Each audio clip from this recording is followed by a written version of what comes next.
ನಾರಾಯಣಂ ಸುರಗುರುಂ ಜಗದೇಕನಾಥಂ ಭಕ್ತಪ್ರಿಯಂ ಸಕಲಲೋಕನಮಸ್ಕೃತಂಚ ತ್ರೈಗುಣ್ಯವರ್ಜಿತಮಜಂ ವಿಭುಮಾದ್ಯಮೀಶಂ ವಂದೇ ಭವಗ್ನಂ ಅಮರಾಸುರಸಿದ್ಧವನ್ಯಂ ನಾರಾಯಣಂ ನಮಸ್ಕೃತ್ಯ ನರಂಚೈವ ನರೋತ್ತಮಂ ದೇವೀಂ ಸರಸ್ವತೀಂ ವ್ಯಾಸಂ ತೋ ಜಯಮುದೀರೇತ್. ಧರ್ಮಕ್ಷೇತ್ರೇ ಕುರುಕ್ಷೇತ್ರೇ ಸಮವೇತಾಯುತ್ಸವಃ ಮಾಮಕಾಃ ಪಾಂಡವಾಶ್ಚೈವ ಕಿಮಕುರ್ವತ ಸಂಜಯ. ಶ್ರೀ ಗುರುಭ್ಯೋ ನಮಃ. ಕರ್ಮಗಳ ಅನಿವಾರ್ಯತೆ, ಅದರ ಫಲಗಳಲ್ಲಿನ ವೈವಿಧ್ಯತೆ, ಅದನ್ನು ಬಿಟ್ಟುಕೊಂಡು ಫಲವನ್ನು ಒಪ್ಪಿಕೊಳ್ಳದೆ ಅಹಂಕಾರವನ್ನು ಪಡೆದೆ ಕರ್ತೃತ್ವದ ಅಭಿಮಾನವನ್ನು ತೊರೆದು ಮಮತೆಯಿಲ್ಲದೆ ಭಗವಂತನೆಡೆಗೆ ಇನ್ನು ಮುಂದೆ ಹೇಳ್ತಾನೆ ಕೃಷ್ಣ. ಹೇಳುವಲ್ಲಿ ಸ್ವಕರ್ಮಣ ತಮಭ್ಯರ್ಚ್ಯ ಅಂತ ಹೇಳಿಕೊಳ್ಳುವ ಮಾತುಗಳೆಲ್ಲ ಬರ್ತವೆ. ಕರ್ಮ ಮಾಡುವುದಷ್ಟನ್ನೇ ಇಟ್ಟುಕೊಳ್ಳುವುದಿಲ್ಲ,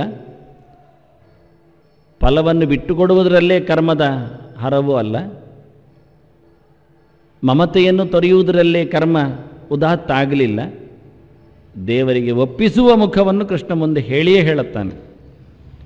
ನಾವೇನು ಮಾಡಿದರೂ ಸಾಮಾಜಿಕ ಮುಖದಿಂದ ಒಳಗೆ ಅಡಿ ಇಡಲೇಬೇಕಾಗತ್ತೆ. ಕರ್ಮ ಮಾಡುವುದು ಬದುಕಿಗೋಸ್ಕರ, ಬದುಕಲು ಬಿಡಲೋಸುಗ ಸಾಮಾಜಿಕವಾದ ಮುಖಗಳಿಂದ ನಾವೇನು ಹೇಳಿಕೊಂಡರೂ ಕೊನೆಗೆ ಕೃಷ್ಣ ಅವರಿಂದ ಹೆಚ್ಚು ಅಪೇಕ್ಷೆ ಪಡದೆ ಇದ್ದದ್ದರಲ್ಲಿ ತೃಪ್ತಿ ಪಡೆಯುವ ಮೂಲಕ ಈ ಎಲ್ಲ ಮುಖಗಳನ್ನು ಸಾಮಾಜಿಕವಾಗಿ ಸೇರಿಸಿಕೊಳ್ಳಬಹುದು, ಸಿಕ್ಕಿಸಬಹುದು. ಆದರೆ ಕೊನೆಗೂ ಕೃಷ್ಣ ನನ್ನ ಆರಾಧನೆಯೊಂದಿಗೆ ಅಂತ ಹೇಳಿಬಿಡ್ತಾನೆ. ಆಗ ನಾವು ಬಾಲ ಮಾಡಿಸಬೇಕಾಗತ್ತೆ. ಸಾಮಾಜಿಕ ವೈಯಕ್ತಿಕ ಕರ್ಮ ಅಂತ ಹೇಳಲಿಕ್ಕೆ ಆಗುವುದಿಲ್ಲ. ಅಧ್ಯಾತ್ಮದೆಡೆಗೆ ಭಗವಂತನನ್ನು ಒಪ್ಪಬೇಕು ಅಂದ ತಕ್ಷಣ ಮುಗಿದೋಯಿತು. ದೇವರ ಪ್ರತಿಷ್ಠೆ ಸಮಾಜದಲ್ಲಿ ಏನು ಮಾಡಿದರೂ ಆಗುವುದಿಲ್ಲ. ಭೌತ ವಿಜ್ಞಾನದಂಗಳದಲ್ಲಿ ಶಾಸ್ತ್ರ ಕಟ್ಟಳೆಗಳನ್ನು ಇಟ್ಟುಕೊಳ್ಳದೆ ಕೇವಲ ಜೀವನ ಬದುಕು, ಮನುಷ್ಯ ಮಾತ್ರನ ಮಾನವನ ಉದಾತ್ತವಾದ ಬದುಕು ಅಂತ ಇಟ್ಟುಕೊಂಡಲ್ಲಿ ಎಲ್ಲಿಗೂ ದೇವರ ಮುಖ ಇಲ್ಲ ಅಂತಾದರೆ ಅದು ಕರ್ಮಕ್ಕೆ, ಕೃಷ್ಣನ ಗೀತೆ ಹೇಳಿದ ಕರ್ಮಕ್ಕೆ ಬರುವುದಿಲ್ಲ. ನಾವಿವತ್ತು ಗೀತೆ ಇಟ್ಕೊಂಡು ಸಮಾಜ ಉದ್ಧಾರ ಮಾಡಲಿಕ್ಕೆ ಗೀತೆಯ ಅಪ್ಲಿಕೇಶನ್, ಗೀತೆಯನ್ನು ಸಿಕ್ಕಿಸಿಕೊಳ್ಳುವುದು, ಇಟ್ಟುಕೊಳ್ಳುವುದು ಮಾಡಿದರೆ ಯಾವ ಕಾಲಕ್ಕೂ ನಾಸ್ತಿಕ ಸಮಾಜಕ್ಕೆ ದೇವರು ಗೀತೆ ಬರುವುದಿಲ್ಲ. ಗೀತೆಯ ಕರ್ಮ ಸಿದ್ಧಾಂತ ನಾಸ್ತಿಕ ಸಮಾಜದಲ್ಲಿ ಇಲ್ಲವೇ ಇಲ್ಲ. ದೇವರನ್ನು ಒಪ್ಪಿದ ನಂತರ ಅದು ಒಂದೇ ದೇವರಾಗಿ ಭಗವಂತನನ್ನು ಕೃಷ್ಣನನ್ನಾಗಿಸಿಕೊಂಡಾಗ ಮಾತ್ರ ಅದು ಅಲ್ಲಿಯೂ. ನಮಗೆ ನಮ್ಮ ಇಷ್ಟ ಬಂದ ದೇವರನ್ನು ಒಬ್ಬ ಹೇಳಿಯಾನು, ಅವನ ಇಷ್ಟ ಬಂದ ಕರ್ಮವನ್ನು ಮಾಡುವುದು, ಫಲದ ಆಸೆ ಇಲ್ಲ, ನಾನು ದೆವ್ವವನ್ನೇ ನಂಬಿದ್ದೇನೆ, ಮನೆಯಲ್ಲಿ ದೆವ್ವಕ್ಕೆ ಮಣೆ ಇಟ್ಟಿದ್ದೇನೆ ಹೇಳಿದರೆ ಇಲ್ಲ. ನಾನು ಹೇಳ್ತೇನೆ ನಾರಾಯಣನೇ ಹರ ಅಂತ ಹೇಳಿಕೊಂಡ್ರೆ ಅದು ನೀನು ಹೇಳಿಕೊಯ್ಯ, ನೀನು ತಿದ್ದಿಕೋ ಪುಸ್ತಕದಲ್ಲಿ, ಆದರೆ ಆಗಬೇಕಲ್ಲ ವಿಷಯ, ಅದಾಗುವುದಿಲ್ಲ. ಆದ್ದರಿಂದ ನಾವು ಏಕೋಪಾಸನೆ, ಏಕದೇವೋಪಾಸನೆ, ಐಕ್ಯೋಪಾಸನೆ ಒಂದೇ ಹೇಳಿಕೊಂಡು ಏನು ಮಾಡಿದರೂ ನಡೆಯುವುದಿಲ್ಲ ಅಂತಾನೆ ಕೃಷ್ಣ. ಅದನ್ನು ಮಾತ್ರ ಗಟ್ಟಿ ಇಟ್ಟುಕೊಳ್ಳುತ್ತಾನೆ. ಆದ್ದರಿಂದ ಕರ್ಮದ ಅನೇಕ ಸಿದ್ಧಾಂತಗಳಲ್ಲಿ ಅದೊಂದಿದ್ದೇ ಇದೆ. ಅಂದ ಕರ್ಮದ ಫಲತ್ಯಾಗವನ್ನು, ಎಲ್ಲ ಬಗೆಯ ಫಲವನ್ನು ಸಹ ಬಿಡುವುದು ಅಂತ ಹೇಳುವಾಗ ಇದನ್ನು ಯಾವ ರೀತಿಯಲ್ಲಿ ಹೇಳಬಹುದು ಅನ್ನುವುದಕ್ಕೆ ಹಿಂದೆ ಸ್ಪಷ್ಟತೆ ಕೊಟ್ಟಿದ್ದ. ತ್ಯಾಗಕ್ಕೂ ಸನ್ಯಾಸಕ್ಕಿರುವ ಅಂತರದಲ್ಲಿ ಬಹಳ ಸ್ಪಷ್ಟ ಹೇಳಿದ್ದ. ಅನಾಶ್ರಿತಃ ಕರ್ಮಫಲಂ ಕಾರ್ಯಂ ಕರ್ಮ ಕರೋತಿಯಃ ಸ ಸನ್ಯಾಸೀಚ ಯೋಗೀಚ ನ ನಿರಗ್ನಿ ನ ಚಕ್ರಿಯ. ಇದನ್ನು ನೆನಪು ಮಾಡಿಕೊಂಡ್ರೆ ಇದು ಕೃಷ್ಣ ಹೇಳಿಯಾಗಿದ ಸಂಗತಿ. ಇವತ್ತಿನ ಸಂಗತಿಗೆ ಪೂರಕವಾದ ಮೊದಲಿನ ವಸ್ತು ಅದು. ಒಂದು ರೀತಿಯಿಂದ ಅವತರಣಿಕೆ ಅಂತ ಹೇಳುವ ಹಾಗೆ, ಪೀಠಿಕೆ ಅದು. ಅದರಿಂದ ಕರ್ಮಫಲವನ್ನು ಒಪ್ಪದೇ ಇರುವವನು ಯಾರು ಅಂತ ಹೇಳಿಕೊಳ್ಳುವಲ್ಲಿ ತ್ಯಾಗಿ ಸನ್ಯಾಸಿ ಬಂದಾಗ ಅವರಿಬ್ಬರ ಪರಿಚಯವನ್ನು ಮಾಡಿಸಿಕೊಟ್ಟೆ. ಎಷ್ಟು ಕರ್ಮಫಲ ತ್ಯಾಗಿ ಸತ್ಯಾಗೀತ್ಯ ವಿಧೀಯತೆ ಅಂತ ಕೃಷ್ಣ ಹೇಳಿದ ಹಿನ್ನೆಲೆಯಲ್ಲಿ 3 ಕರ್ಮ ಇದೆ ನಮ್ಮ ಹತ್ತಿರದಲ್ಲಿ ನೋಡಿಕೊಳ್ಳುವ. 3 ಕರ್ಮ: ನಿತ್ಯ ಕರ್ಮ, ನೈಮಿತ್ಯ ಕರ್ಮ ಮತ್ತು ಕಾಮ್ಯಕರ್ಮ. ನಿತ್ಯ ಮಾಡಲೇಬೇಕಾದ್ದು, ಆಗಿಂದಾಗೆ ಯಾವುದೋ ನಿಮಿತ್ತ ಇಟ್ಕೊಂಡು ಮಾಡಬೇಕಾದ್ದು. ತಂದೆ ಸತ್ತ, ಅವನಿಗೋಸ್ಕರ ವಾರ್ಷಿಕವಾಗಿ ಅವನ ನೆನಪಿನಲ್ಲಿ ಸ್ಮರಣಾರ್ಥವಾಗಿ ಮಾಡುವ ಕಾರ್ಯಕ್ರಮ ನೈಮಿತ್ತಿಗ. ಅದು ನಿತ್ಯ ಏನು ತಂದೆ ಸತ್ತ ದಿನ ಬರುವುದಿಲ್ಲ, ವರ್ಷಕ್ಕೊಮ್ಮೆ ಬರ್ತದೆ. ಹಾಗೆ ಹುಟ್ಟಿದ ಹಬ್ಬ, ಹುಟ್ಟಿದ ದಿನ ಅದು ವರ್ಷಕ್ಕೊಮ್ಮೆಯೋ ತಿಂಗಳಿಗೊಮ್ಮೆಯೋ ಆ ನಕ್ಷತ್ರ ಬಂದಾಗ ಮಾಡುವ ಕಾರ್ಯಗಳು, ಇದು ನೈಮಿತ್ತಿಗ. ಇನ್ನೊಂದು ಕಾಮ್ಯ, ಬಯಕೆ ಇದ್ದಲ್ಲಿ ಬಯಸಿದಾಗ ಬಯಸಿದ್ದಕ್ಕೆ ಮಾಡುವಂಥದ್ದು, ಅದಕ್ಕೊಂದು ಪ್ರತ್ಯೇಕ ಇದೆ ವ್ಯವಸ್ಥೆಗಳು. ಏನು ಬಯಕೆ ಅಂತ ನೋಡಿಕೊಂಡು ಅದು ಯಾವ ರೀತಿಯಲ್ಲಿ ಅದನ್ನು ಪಡೆಯಬಹುದು ಎನ್ನುವುದಕ್ಕೆ 4-5 ತತ್ವಗಳಿವೆ. ಒಂದೇ ಬಗೆಯಿಂದ ಒಂದಲ್ಲ. ಮಕ್ಕಳಾಗಬೇಕು ಅಂದ ತಕ್ಷಣ ಪುತ್ರಗಾಮೇಷ್ಟಿ ಯಾಗವನ್ನು ಮಾತ್ರ ಹೇಳುವುದಲ್ಲ, ಅವರು ಹರಿವಂಶ ಪಾರಾಯಣ ಅಂತಾರೆ, ಮಧ್ಯದಲ್ಲಿ ಸಂತಾನ ಗೋಪಾಲಕೃಷ್ಣ ಮಂತ್ರ ಜಪೋದ್ಯಾಪನೆ ಅಂತಾರೆ. ಈಗ ಸುಮಾರಿದೆ ವಿಷಯಗಳು, ಒಂದರಲ್ಲಿ ನಿಲ್ಲುವುದಿಲ್ಲ. ಅಂದ ಕಾಮ್ಯ ಅಂದಾಗ ಬಯಕೆ ಏನು ಅಂದ ತಕ್ಷಣ ಮಾಡುವ ವಿಧಾನಗಳೇನು, ಯಾವ ತಂತ್ರಗಳಲ್ಲಿ ಆಗ್ಬೋದು ಅಂತ ಅನೇಕ ಹೋಮ ಹವನ ಜಪ ಇನ್ನು ಈ ಥರ ತಂತ್ರಗಳು ಎಲ್ಲ ಬರ್ತವೆ. ಇದೆಲ್ಲ ನೋಡಿಕೊಳ್ಳಿಕ್ಕೆ ಅಂದರೆ ಇಷ್ಟು ಕರ್ಮಗಳನ್ನು ಇಟ್ಟುಕೊಂಡಾಗ ಕೃಷ್ಣ ಹೇಳಿದ 3 ಕರ್ಮಗಳನ್ನು ಮಾಡುವುದು, ಅದರಲ್ಲಿ 3ರ ಆಸೆಯನ್ನು ಬಿಡುವುದು, ಫಲದ ಬಗ್ಗೆ ಯೋಚನೆ ಇಲ್ಲದೆ ಮಾಡುವುದು, ಇದು ತ್ಯಾಗ. ಇನ್ನೊಂದು 3 ಕರ್ಮದಲ್ಲಿ 2 ಕರ್ಮವನ್ನು ಮಾಡುವುದು, ಒಂದನ್ನು ಕರ್ಮವನ್ನೇ ಬಿಡುವುದು, ಕಾಮ್ಯ ಕರ್ಮವನ್ನೇ ಬಿಡುವುದು, ನಿತ್ಯ ನೈಮಿತ್ಯಗಳನ್ನು ಮಾಡುವುದು, ಮಾಡಿದರೂ ಅದರಲ್ಲಿ ಫಲವನ್ನು ಬಿಡುವುದು. ಈಗ 3 ಕರ್ಮವನ್ನು ಮಾಡಿ ಫಲ ಬಿಟ್ಟವನಿಗಿಂತ 2 ಕರ್ಮದ ಫಲವನ್ನೂ ಬಿಟ್ಟು ಒಂದನ್ನು ಇಡಿಬಿಟ್ಟವನು ದೊಡ್ಡವ ಅಷ್ಟೇ. ತ್ಯಾಗ ಮತ್ತು ಸನ್ಯಾಸದ ಲಕ್ಷಣ ಅದನ್ನು ಹಿಂದೆ ಹೇಳಿದ. ಅನಾಶ್ರಿತ ಕರ್ಮ ಫಲಂ ಕಾರ್ಯಂ ಕರ್ಮ ಕರೋತಿಯಃ ಸ ಸನ್ಯಾಸಿ ಚ ಯೋಗಿ ಚ ನ ನಿರಗ್ನಿ ನ ಚಾಕ್ರಿಯ. ಇಲ್ಲಿ ನಾನು ಸನ್ಯಾಸಿಗಳ ಬಗ್ಗೆ, ಯತಿಗಳ ಬಗ್ಗೆ, ಕಾವಿ ತೊಟ್ಟವರ ಬಗ್ಗೆ, ತಲೆಬೋಳಿಸಿಕೊಂಡವರ ಬಗ್ಗೆ ಮಾತಾಡುವುದಿಲ್ಲ ಕೃಷ್ಣ ಅಂತ ಹೇಳಿದ. ಹಾಗಾದರೆ ಯಾರು ನಿನ್ನ ಸನ್ಯಾಸಿಗಳು? ನೀನು ಹೇಳುವ ಸನ್ಯಾಸ ಶಬ್ದದ ಅರ್ಥ ಏನು ಅಂದರೆ, ಕೃಷ್ಣ ಹೇಳಿದ ಅನಾಶ್ರಿತ ಕರ್ಮಫಲಂ, ಕರ್ಮದ ಫಲವನ್ನು ಬಿಟ್ಟಿರಬೇಕು. ಮೊದಲಿಗೆ ಯಾವುದೇ ನಮೂನೆಯ ಕರ್ಮ ಇರಲಿ ಅದರ ಫಲವನ್ನು ಬಿಡುವುದು. ಅನಾಶ್ರಿತ ಕರ್ಮ ಫಲಂ, 3 ಕರ್ಮದ ಫಲವನ್ನು ಬಿಟ್ಟ ನಂತರ ಮಾಡುವುದೇನನ್ನು ಕೇಳಿದರೆ ಕಾರ್ಯಂ ಕರ್ಮ ಕರೋತಿಯ, ಕಾರ್ಯವಾದದ್ದನ್ನು ಮಾಡುವವ. ಈಗ ಕಾರ್ಯ ಯಾವುದು ಅಂತ ಪ್ರಶ್ನೆ. 3 ಕಾರ್ಯ ಅಲ್ಲವೇ? ಅಲ್ಲ, 2 ಕಾರ್ಯ. ಕಾಮ್ಯ ಕಾರ್ಯ ಅಲ್ಲ. ಕಾರ್ಯ ಅಂದರೆ ಮಾಡಬೇಕಾದ್ದು ಅಂತ. ನಿತ್ಯ ಮಾಡಬೇಕಾದ್ದು ನಿತ್ಯ, ಪ್ರಶ್ನೆಯೇ ಇಲ್ಲ, ಕಾರ್ಯ ಹೌದೇ. ನೈಮಿತ್ತಿಕ ನಿಮಿತ್ತ ಇಟ್ಕೊಂಡು ಮಾಡಬೇಕಾದ್ದು. ಯಾವುದೋ ನಿಮಿತ್ತ ಬಂತು, ರಾಮನವಮಿ ಮಾಡಿದ, ನಿಮಿತ್ತ ಇಟ್ಕೊಂಡು ಬಂತು. ರಾಮದೇವರು ಹುಟ್ಟಿದ ದಿವಸ ಏನೋ ಒಂದು ಹಾಲು ಪಾಯಸ ಮಾಡಿ ದೇವರಿಗೆ ಸಮರ್ಪಣೆ ಮಾಡಿ ಉಂಡ, ಮುಗೀತು, ನೈಮಿತ್ತಿಕ. ಅದೇ ಪಿತೃ ಕರ್ಮ ಬಂತು, ಮಾಡಿದ. ಹುಟ್ಟುಹಬ್ಬ ಬಂತು, ಮಾಡಿದ. ಏನೋ ಒಂದು ಬಡ್ತಿ ಆಯಿತು, ಮಾಡಿದ. ವೃತ್ತಿಯಲ್ಲಿ ನಿಮಿತ್ತ, ಏನೋ ಒಂದು ನಿಮಿತ್ತ ಇಟ್ಟುಕೊಂಡು ಬಂತು. ಮನೆಯಲ್ಲಿ ಮದುವೆ ಆಯಿತು, ಇನ್ಯಾವುದೋ ಸಮಾರಂಭಗಳಾಯಿತು, ತನ್ನಿಮಿತ್ತವಾಗಿ ಭೋಜನಕೂಟ, ಔತಣ, ಸಮಾರಾಧನೆ, ಯಜ್ಞಯಾಗಗಳು ಮಾಡಿದ. ಅಂದ ನಿಮಿತ್ತವೂ ಕಾರ್ಯ. ಯಾಕೆ? ನಿಮಿತ್ತ ಬರುವುದು ನಮ್ಮನ್ನು ಹುಡುಕಿಕೊಂಡು. ಭಗವಂತನ ಇತರ ಪರಿವಾರದವರ ವಿಶೇಷ ದಿನಗಳು, ಅವರು ಅವತರಿಸಿದ, ಅವರು ಭಗವಂತನನ್ನು ಕಂಡ ದಿನಗಳು ಅಂತ ಹೇಳಿಕೊಂಡು ಬರ್ತವೆ. ನಿಮಿತ್ತ ಇಟ್ಟುಕೊಂಡು ನಮ್ಮನ್ನು ಬರ್ತವೆ, ಅದನ್ನು ಮಾಡುತ್ತೇವೆ, ಇಷ್ಟೇ. ಆದರೆ ಕಾಮನೆಗಳು ಬರುವುದಿಲ್ಲ. ನಾವು ಕಾಮನೆಗಳನ್ನು ಮಾಡುವುದು, ಆದ್ದರಿಂದ ಕಾಮ್ಯ ಕರ್ಮಗಳು ಬರುವುದಿಲ್ಲ. ಯಾವ ಕಾಲದಲ್ಲಿಯೂ ಕಾಮ್ಯ ಕರ್ಮಗಳು ನಮ್ಮನ್ನು ಮಾತಾಡಿಸಲಿಕ್ಕೆ ಬರುವುದಿಲ್ಲ. ನಾವೇ ಅವುಗಳನ್ನು ಮಾತಾಡಿಸಲಿಕ್ಕೆ ಹೋದು. ನನಗೊಂದು ಇದು ಬಯಕೆ ಉಂಟು, ಎಂತ ಮಾಡುವ? ಅದಕ್ಕೆ ನಾನು ಹೇಳಿದೆ, ಒಂದು ಬಯಕೆಗೆ 100 ಮಾರ್ಗಗಳಿರ್ತವೆ ಅಂತ. ಆಯ್ಕೆ ನಮ್ಮದು. ನಿಮಿತ್ತಗಳಲ್ಲಿ ಎಲ್ಲ ಹಾಗಿಲ್ಲ. ಯಾವಾಗ ರಾಮನವಮಿ ಬರುತ್ತೆ? ಚೈತ್ರದಲ್ಲಿಯೂ ಆಗ್ಬೋದು, ನಿಮಗೆ ರಜೆ ಇದ್ದರೆ ವೈಶಾಖದಲ್ಲಿ ಬರ್ತದೆ, ಪುರುಸೋತ್ತಾದರೆ ಎಲ್ಲ ಒಟ್ಟಿಗೆ ನವರಾತ್ರಿ ಹಾಕಿಬಿಡುವ. ಹಾಗೆಲ್ಲ ಇಲ್ಲ. ಅದು ಯಾವತ್ತು ಬರ್ತದೆ ಆವತ್ತು ನಾವು ತೆರ್ಕೊಳ್ಬೇಕು. ಪುರುಸೋತ್ತಾದಾಗೆಲ್ಲ ನಾವು ಮಾಡಲಿಕ್ಕಲ್ಲದು. ಕಾಮ್ಯ ಪುರುಸೋತ್ತಾದಾಗ ನಮಗೆ ಯಾವತ್ತು ಬಯಕೆ ಬರುತ್ತೆ ಯಾವತ್ತು ಮಾಡ್ಬೋದು. ರಜೆಯಲ್ಲಿ ಮಾಡುವ. ಎಲ್ಲರೂ ನವರಾತ್ರಿಗೆ ಬರ್ತಾರೆ ಮನೆಗೆ, ಆಗ ಮಾಡುವ. ಆದಿತ್ಯವಾರ ಮಾಡುವ. ಆದರೆ ನೈಮಿತ್ತಿಕಕ್ಕೆ ಹಾಗಿಲ್ಲ, ಅದು ಬಂದ ದಿವಸವೇ ಮಾಡಲಿಕ್ಕೆ. ಆದರೆ ನೈಮಿತ್ತಿಕ ನಮ್ಮನ್ನು ಹುಡುಕಿಕೊಂಡು ಅದುವೇ ಬರುವುದು. ಕಾಮ್ಯ ನಾವು ಹುಡುಕೊಂಡು ಅದಕ್ಕೆ ಓಡುವುದು. ಆದ್ದರಿಂದ ನಾವು ಹೋಗಬಾರ್ದು ಎನ್ನುವುದಾಯಿತು. ಈಗ ಕೃಷ್ಣ ಹೇಳಿದ ಅನಾಶ್ರಿತ ಕರ್ಮ ಫಲಂ, ಯಾವುದೇ ಅದಕ್ಕೆ ಕರ್ಮ ಶಬ್ದ ಹಾಕಿದ. ಕರ್ಮ ಅಂದರೆ 3 ಕರ್ಮ, ನಿತ್ಯ, ನೈಮಿತ್ತಿಕ, ಕಾಮ್ಯ. ಇದು ಯಾವುದರ ಫಲವನ್ನು ಅಪೇಕ್ಷೆ ಮಾಡದೆ ಕಾರ್ಯಂ ಕರ್ಮ ಕರೋತಿಯ, ಕಾರ್ಯವನ್ನು ಮಾಡುತ್ತಾನೆ. ಕಾರ್ಯಂ ಕರ್ಮ, ಮಾಡಬೇಕಾದ ಕರ್ಮ ನಿತ್ಯ ಮತ್ತು ನೈಮಿತ್ತಿಕವನ್ನು ಮಾಡುತ್ತಾನೆ. 3ರ ಫಲ ಬಿಟ್ಟ, 2ರ ಫಲ 2ರಲ್ಲಿ ಮಾಡಿದ, ಒಂದನ್ನು ಇಡೀ ಬಿಟ್ಟ. ಇದು ಯಾರು ಕೇಳಿದರೆ ಸನ್ಯಾಸಿ. ಸನ್ಯಾಸಿ ಚ ಯೋಗಿ ಚ, ತ್ಯಾಗಿ ಹೇಳಲಿಲ್ಲ ಕೃಷ್ಣ. ಸ ಸನ್ಯಾಸಿ ಚ ಯೋಗಿ ಚ ನ ನಿರಗ್ನಿ ನ ಚಕ್ರಿಯ. ಮತ್ತು ಇವತ್ತು ಹೇಳತಕ್ಕಂಥ ಅಗ್ನಿ ಕಾರ್ಯವನ್ನು ಬಿಟ್ಟವರು, ಅಗ್ನಿಪಾಸನ ಬಿಟ್ಟಿರತಕ್ಕಂತಹ ಯತಿ ಧರ್ಮವನ್ನು ಸ್ವೀಕಾರ ಮಾಡಿದವರು, ಅವರನ್ನ ಬಗ್ಗೆ ನಾನು ಹೇಳಿದ್ದಲ್ಲ ಅಂದ. ನ ಚ ಅಕ್ರಿಯ, ಏನೂ ಮಾಡುವುದಿಲ್ಲ ಅಂತ ಹೇಳಿಕೊಂಡವರು, ಕರ್ಮತ್ಯಾಗ ಮಾಡಿದ್ದೇನೆ ಹೇಳಿದವರನ್ನು, ಅವರನ್ನು ನಾನು ಹೇಳುವುದಿಲ್ಲ ಅಂದ. ಅವರಲ್ಲವೇ ಅಲ್ಲ, ಏನು ಮಾಡದೇ ಇರಲಿಕ್ಕೆ ಆಗುವುದೇ ಇಲ್ಲ ಅಂದ ದೇವರು. ಅದನ್ನು ಇಷ್ಟು ಸ್ಪಷ್ಟವಾಗಿ ಸನ್ಯಾಸದ ಲಕ್ಷಣ ಹೇಳಿದ್ರಿಂದ ಕೃಷ್ಣ ಭವತ್ಯತ್ಯಾಗಿನಾಂ ಪ್ರೇತ್ಯ ನತು ಸನ್ಯಾಸಿನಾಂ ಕ್ವಚಿತ್ ಹೇಳಿತ್ತು. ಅದರಿಂದ ಯಾವುದೋ ವಿಚಿತ್ರವಾಗಿರತಕ್ಕ ಕರ್ಮ ಮಾಡಿರತಕ್ಕಂಥ ಫಲಗಳು ಅನಿಷ್ಟವೋ ಇಷ್ಟವೋ ಮಿಶ್ರವೋ ಎಲ್ಲ, ಅದು ಯಾರು ಕರ್ಮದ ಫಲದ ತ್ಯಾಗ ಮಾಡಲಿಲ್ಲ ಅವರನ್ನು ಅಂಟುತ್ತದೆ.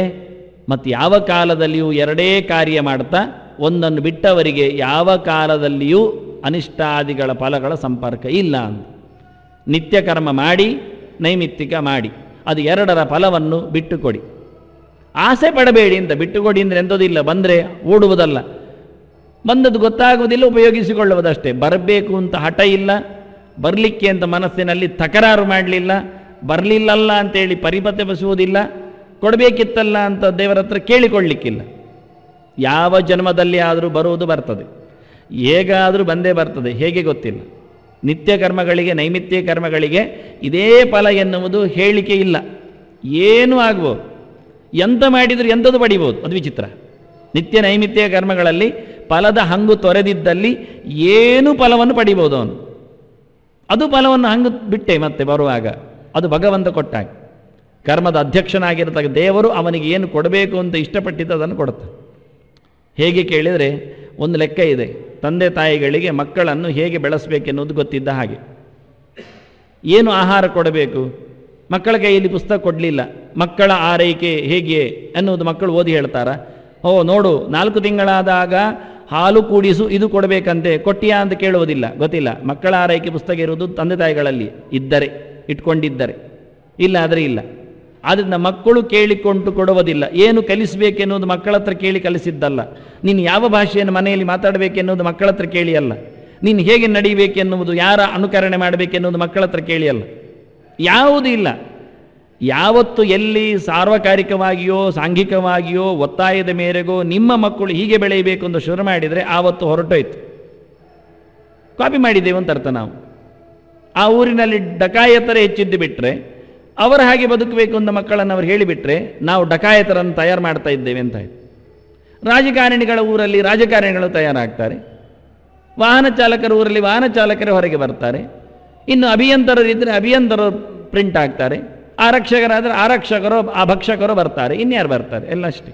ಆದ್ದರಿಂದ ವಾಸ್ತವವಾಗಿ ಇನ್ನಿತರರ ಯಾವುದೋ ಒಂದು ವಿಚಿತ್ರವಾಗಿರತಕ್ಕಂಥ ಬಲವಂತಿಕೆಯಲ್ಲಿ ಆದರೆ ಬೇರೆ. ಅದರಿಂದ ಹೇಗೆ ಮುಕ್ತವಾದ ವಾತಾವರಣದಲ್ಲಿ ತಂದೆ ತಾಯಿಗಳು ತಮ್ಮ ಲೆಕ್ಕಾಚಾರದಂತೆ ತಮ್ಮ ಮಕ್ಕಳನ್ನು ಪ್ರತಿಷ್ಠೆ ಮಾಡಲು ಹವಣಿಸಿಕೊಳ್ತಾರೆ, ಅದೇ ರೀತಿಯಾಗಿ ಕರ್ಮವನ್ನು ಬಿಟ್ಟುಕೊಡುವುದು, ಮಾಡಿಬಿಡುವುದು. ಮಾಡಬೇಕು ಅಂತ ಹೇಳಿದ್ದಾರೆ, ಹೇಗಿದೆ ಅಂತ ತಿಳ್ಕೊಳ್ಳುವುದು, ಜ್ಞಾನಪೂರ್ವಕವಾದ ಕರ್ಮದ ಆಚರಣೆ ಮಾಡಿ ದೇವರಿಗೆ ಒಪ್ಪಿಸುವುದು. ಹೇಗೆ ಬೇಕಾದ್ರಾಗಿ ದೇವರದನ್ನು ಫಲವನ್ನು ಕೊಡುತ್ತಾರೆ. ಇದಕ್ಕೆ ಫಲದಲ್ಲಿನ ಆಸೆಯನ್ನು ಬಿಡಲಿಕ್ಕೆ ನೀವು ಯಾಕೆ ಒತ್ತಾಯ ಮಾಡ್ತೀರಿ ಅಂತ ಪ್ರಶ್ನೆ ಬರ್ತದೆ. ಮಾಡುವುದು ನಾವು, ತಿಳ್ಕೊಳ್ಳುವುದು ನಾವು, ದ್ರವ್ಯಗಳನ್ನು ಸಂಪಾದಿಸುವುದು ನಾವು, ಅದನ್ನು ವಿನಿಯೋಗಿಸುವುದು ನಾವು, ಅದಕ್ಕೆಲ್ಲ ತಲೆ ಕೊಡುವುದು, ಕೈ ಕೊಡುವುದು, ಕೈಕಾಲು ಕೊಡುವುದೆಲ್ಲ ನಾವು. ಫಲವನ್ನು ಕೇಳಬೇಡಿ ಅಂತ ಮತ್ತೆ ಹೇಳ್ತಾ ಇದ್ದೀರಲ್ಲ, ಯಾಕೆ ನಾಚಿಕೆ ಆಗುವುದಿಲ್ಲ ಅಂತ ಜನ ನಮ್ಮ ಮೇಲೆ ಮತ್ತೆ ಪ್ರಶ್ನೆ ಆಗ್ತಾರೆ. ಗೀತೆಯ ಮೇಲೆ ಇರತಕ್ಕ ದೊಡ್ಡ ಆಕ್ಷೇಪವೇ ಅಲ್ಲಿ. ನಿನ್ನೆ ಅವತರಣಿಕೆಯಲ್ಲಿ ಅದು ಇಟ್ಕೊಂಡಿದ್ದೆ, ಮಾ ಫಲೇಶ್ ಎನ್ನುವಾಗ ಬಹುವಚನ ಹಾಕಿದ್ದೆ ಯಾಕೆ ಅಂತ. ಇವತ್ತು 3 ಕೇಳಬೇಡಿ ಅಲ್ಲ, 1 ಕೇಳಬೇಡಿ ಹೇಳ್ತೀರಲ್ಲ ಯಾಕೆ ಅಂತ. 3ರಲ್ಲಿ ಒಂದದ್ದಾಕಾದರೂ ಬಿಟ್ಟುಕೊಡಿ, ನಮಗೆ ಇಷ್ಟ ಬಲವನ್ನಾದರೂ ಕೇಳುವ ಹಾಗೆ ಮಾಡಿ. ಅನಿಷ್ಟ ನಾವಾಗಿ ಬೇಡ ಹೇಳುತ್ತೆ. ಮತ್ತೊಂದು ಮಿಶ್ರಕ್ಕೆ ನಮ್ಮಲ್ಲಿ ಓಟು ಇಲ್ಲ, ಮತ್ತೊಂದು ಇಷ್ಟವೇ ಇಷ್ಟ ಅಲ್ಲ. ನಾನು ಹೇಳುತ್ತೇನೆ ಇಷ್ಟ ಬಲವನ್ನು ಬಿಟ್ಟುಕೊಡಿ, ಅನಿಷ್ಟ ಬೇಕಾದರೆ ಕೇಳಿ ಅಂತ. ಅದು ಯಾರು ತಯಾರಿಲ್ಲ. ನೀವು ಮಾಡಿದ್ದರ ಕೆಟ್ಟದ್ದನ್ನೆಲ್ಲ ನಾನೇ ಅನುಭವಿಸ್ತೇನೆ ಅಂತ ಹೇಳಿಕೊಳ್ಳಿ ನೋಡುವ. ನಾನು ಯಾವತ್ತು ಕೇಳ್ತೇನೆ ಅದನ್ನು. ಪಂಚಾಂಗ ಮುದ್ರಿಸ್ತಾರಲ್ಲ ತಮ್ಮ ಯಾವುದೋ ಒಂದು ಪ್ರತಿಷ್ಠೆಯ ಹಮ್ಮಿನಲ್ಲಿ, ಹೆಸರಿನಲ್ಲಿ, ಅದಕ್ಕೊಂದು ಬೇಕಾಗಿರುತ್ತೆ. ಸತ್ತವರು ಇರ್ತಾರೆ ಕೆಲವೊಂದರಲ್ಲಿ, ಗಣಕರು ಗುಣಕರು ಅಂತ ಹೇಸಿಗೆ. ಅದು ತಂದವರ ಹತ್ರ ನಾನು ಹೇಳೋದು, ಒಂದು ಶರ ಹಾಕಿಯಿಂದ, ಒಂದು ವಿಸು ಹಾಕಿ. ಏನಂದರೆ ಇದರ ಪ್ರಕಾರ ಧರ್ಮ ಕರ್ಮಗಳನ್ನು ಆಚರಿಸುವವರಲ್ಲಿ ಏನಾದರೂ ಹೆಚ್ಚು ಕಡಿಮೆ ಆದಲ್ಲಿ ಅದರ ಪಾಪಗಳು ನಮಗೆ ಸಂದಾಯ ಆಗುತ್ತವೆ. ಹಾಕಿ ಪ್ರಿಂಟ್ ಮಾಡಿಕೊಡಿ. 10 ರೂಪಾಯಿ ಹೆಚ್ಚು ಕೊಟ್ಟು ತಗೊಳ್ತೇನೆ ನಾನು ಆ ಪುಸ್ತಕ. ಮುಖಪುಟ ಬೆಲೆ 30 ಇದ್ದರೆ 50 ಕೊಡುತ್ತೇನೆ, ನೋಡುವ ಹಾಕಿ.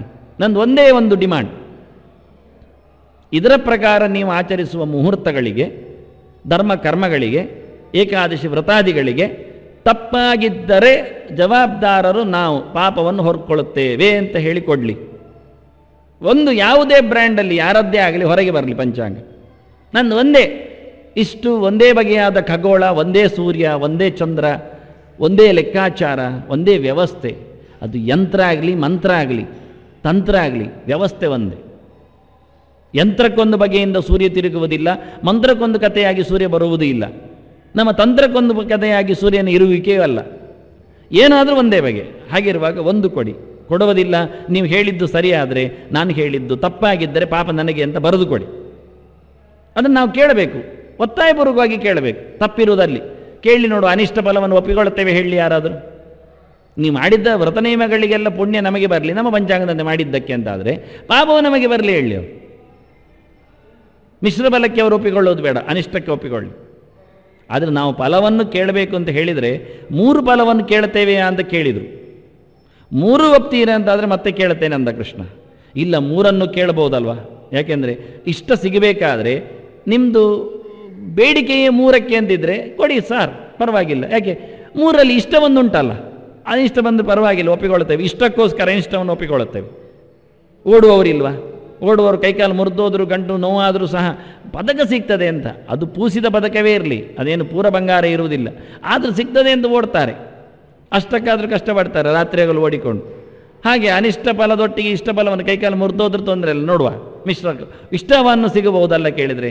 ಅದಕ್ಕೆ ಕೃಷ್ಣ ಹೇಳುತ್ತಾನೆ, ನೀನೊಬ್ಬನೇ ಮಾಡಿದ ಕರ್ಮ ಅಂತ ಹೇಳಿಕೋ, ನೀನು ಕೇಳಿದ ಫಲವನ್ನು ಕೊಡ್ತೇನೆ ಅಂದ. ಈಗ ಮಾಡಿದವರ ಮೇಲೆ, ನಮ್ಮ ಮೇಲೆ ಒಂದು ಪ್ರಶ್ನೆ ಹಾಕಿದ ಕೃಷ್ಣ. ಫಲ ಕೊಡುವವನು ನಾನು, ದುಡಿಯುವವನು ನೀನು. ಹಾಗಾದರೆ ಹೇಳಿಕೋ, ನೀನೇ ದುಡಿದದ್ದು ಅಂತ ಹೇಳು, ಫಲ ಕೊಡ್ತೇನೆ ಅಂದ. ನಾನೇ ದುಡಿದದ್ದು ಹೇಳುತ್ತೇನೆ ಅಂದರೆ ಹೇಳುಕೋ, ನಾನು ನಿನ್ನ ಮೊದಲು ಕರ್ಮ ಮಾಡುವಾಗ ಏನೆಲ್ಲ ಇದೆ ಅಂತ ಹೇಳ್ತೇನೆ, ಅದರ ವಿವರಣೆ ಕೊಡ್ತೇನೆ ಅಂದ. ಪಂಚೈತಾನಿ ಮಹಾಬಾಹೋ ಕಾರಣಾನಿ ನಿಬೋಧಮೆ ಸಾಂಖ್ಯೇ ಕೃತಾಂತೆ ಪ್ರೋಕ್ತಾನಿ ಸಿದ್ಧಯೇ ಸರ್ವಕರ್ಮಣ.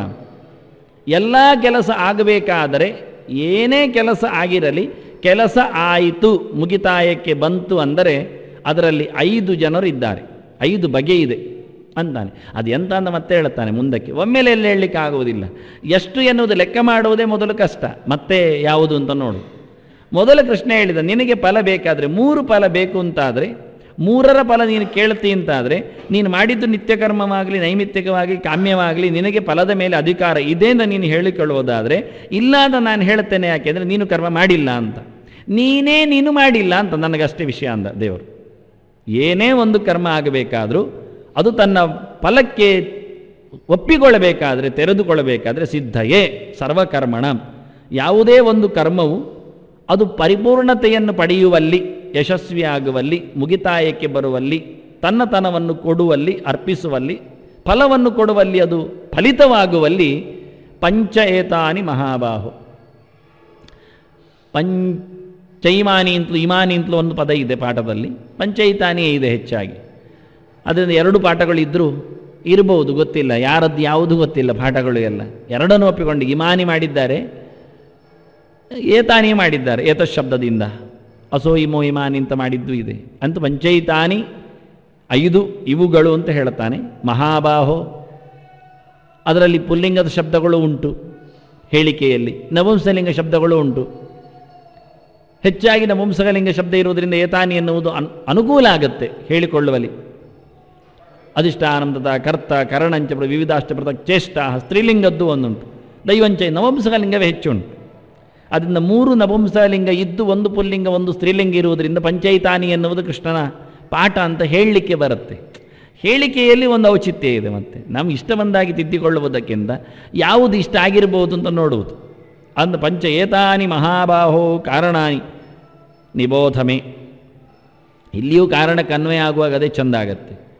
ನಾನು ಹೇಳುತ್ತೇನೆ ಕೇಳು ಅಂತಾನೆ ಕೃಷ್ಣ. ಯಾಕೆಂದರೆ ಕರ್ಮಾಧ್ಯಕ್ಷ ನಾನಲ್ವಾ, ಫಲವನ್ನು ಕೊಡುವವ ನಾನಲ್ವಾ. ನಿನ್ನ ಅರ್ಥದಲ್ಲಿ ಫಲವನ್ನು ಕೊಡುವವನು ಮಾತ್ರ ನಾನು ಅಂತ ಕೃಷ್ಣ ಹೇಳ್ತಾನೆ.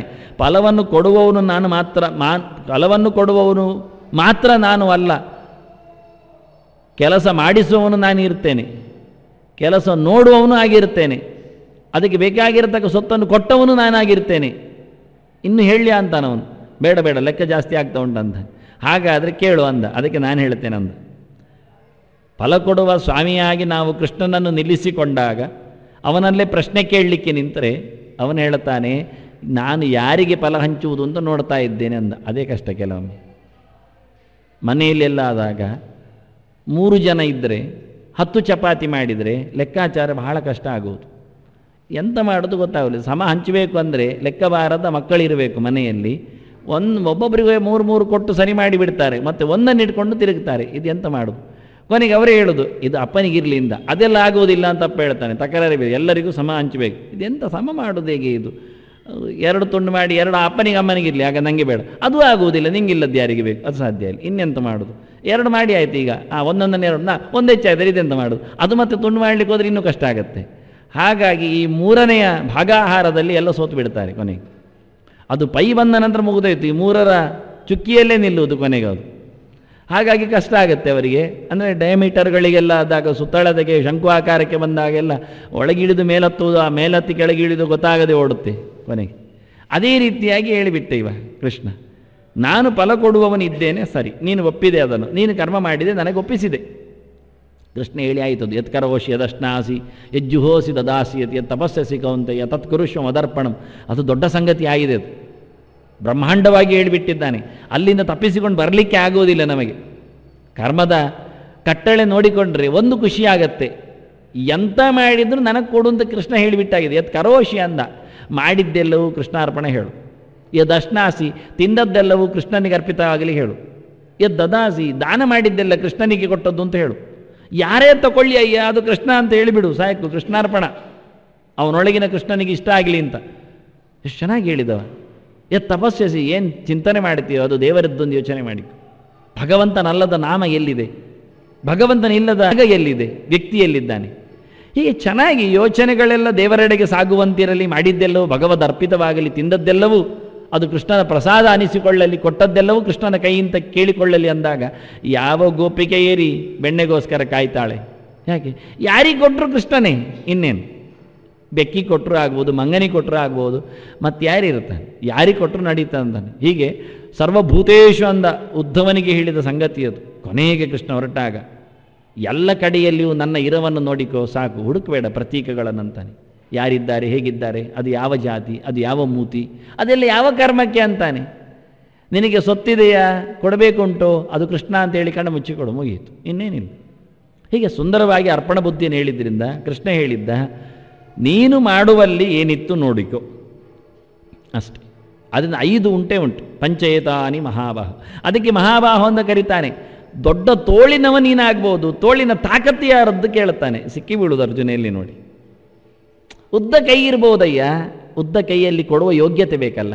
ಕೈ ಉದ್ದ ಇದ್ರೆ ಏನು? ತಟ್ಟಿರಾಯನದ್ದು ಕೈ ಉದ್ದ ಇರ್ತದೆ. ಸತ್ಯ ಹೇಳುದು, ಅದಕ್ಕೆ ಬಗ್ಗಿಸ್ಲಿಕ್ಕೆ ಬರೋದಿಲ್ಲ, ಪುಣ್ಯಕ್ಕೆ ಮೇಲೆ ಕೆಳಗೆ ಮಾಡಲಿಕ್ಕೆ ಬರೋದಿಲ್ಲ. ಕೈ ಮಾತ್ರ ಉದ್ದ, ನಮಗಿಂತ ದೊಡ್ಡದು, ದೇಹವು ಭಾರಿ ಗಡದ್ದಿದೆ. ಅದರ ಪ್ರಯೋಜನ ಏನು? ಯಾರಾದರೂ ಹೊತ್ಕೊಂಡು ಹೋಗಬೇಕು. ನಮ್ಮದೆಲ್ಲ ಅವಸ್ಥೆ ಹಾಗೆ. ನಾವೆಲ್ಲ ತಟ್ಟಿರಾಯಿ ಇದ್ದಾಗೆ. ಒಂದು ಸ್ಕ್ರೂ ಹೆಚ್ಚು ಕಡಿಮೆ ಆದರೂ, ಯಾವುದೋ ಒಂದು ನರ ತುಂಡಾದರೂ ನಮ್ಮ ಅಸ್ತಿತ್ವ ಇಲ್ಲ. 2 ಊರುಗೋಲ್ಬೇಕಾಗತ್ತೆ. ಒಂದು ಕಡೆಯ ಯಾವುದೋ ಒಂದು ಸಣ್ಣ ತುಂಡಾಗಿ ಹೋದರೂ, ಸ್ಟ್ರೋಕ್ ಆದರೂ ಸಾಕು, ಇಡೀ ದೇಹದ ಒಂದು ಭಾಗವೇ ನಿಂತು ಹೋಗುತ್ತೆ, ನಡೆಯುವುದಿಲ್ಲ. ತಿಂದದ್ದು ಎಲ್ಲಿಯೋ ಯಾವುದೋ ಒಂದು ಹೆಚ್ಚು ಕಡಿಮೆ ಆದರೆ ಸಾಕು, ಅಜೀರ್ಣ ಆಗಿಬಿಟ್ರೆ ಎಷ್ಟೋ ದಿನ ಜ್ವರದಲ್ಲಿ ಮಲಗ್ತಾನೆ. ಗೊತ್ತಿಲ್ಲ, ಯಾರು ಕೇಳುವವರಿಲ್ಲ, ಹೇಳುವವರಿಲ್ಲ. ಹಾಗಾಗಿ ಬಹಳ ಕಷ್ಟ ಇದೆ ಅಂದ. ಆದ್ದರಿಂದ ಮಹಾಬಾಹು ಅಂತ ಒಂದು ರೀತಿಯಿಂದ ಅವನನ್ನು ತಮಾಷೆ ಮಾಡ್ತಾನೆ. ಅಯ್ಯ, ದೊಡ್ಡ ತೋಳಿನವನೇ, ತೋಳುಬಲ ಉಳ್ಳವನೇ, ತೋಳು ವೀರನೇ ಅಂತಾನೆ. ಏನುಂಟಯ್ಯ ಅಂತ ಕೇಳ್ತಾನೆ. ಎಂಥದ್ದು? 2 ಕೈಯಲ್ಲಿ ಹೋರಾಡಬಲ್ಲ ಸಾಮರ್ಥ್ಯವುಳ್ಳವ ನೀನು ಅಂತ ಹೇಳಿ ಬಾಹುಶಾಲಿ ಅಂತ ಕರೆಯಲ್ಪಟ್ಟೆ. ಈಗ ಕೈ ನಡಕ್ತಾ ಉಂಟು ಹೇಳಿದ್ಯಲ್ಲ, ಯುದ್ಧ ಮಾಡಲಿಕ್ಕೆ ಹೊರಟದ್ದು ನೀನು, ಅಷ್ಟಕ್ಕೆ ಕೈ ನಡಕ್ತದೆ ಹೇಳಿದರೆ ಕತೆ ಅಂಥದ್ದು. ತರಬೇತು ಪಡೆದವ ನೀನು. ಯುದ್ಧ ಕಾಲೇ ಶಸ್ತ್ರಾಭ್ಯಾಸ ಅಲ್ಲ. ಯುದ್ಧ ಬಂತು ಅಂತೇಳಿ ನೀನೇನು ಶಸ್ತ್ರ ತಂದದ್ದಲ್ಲ. ಮೊದಲಿಂದಲೇ ನೀನು ವೀರ. ಇಡೀ ಲೋಕವನ್ನು ಕಬಳಿಸುವ ಪಾಶುಪತಾಸ್ತ್ರ ನಿನ್ನಲ್ಲಿದೆ, ಸಂಹಾರಾಸ್ತ್ರ ಯಾರಲ್ಲಿ ಇಲ್ಲ. ಇವರೆಲ್ಲ ಕಲಿತವರು ದ್ರೋಣರ ಶಿಷ್ಯರು.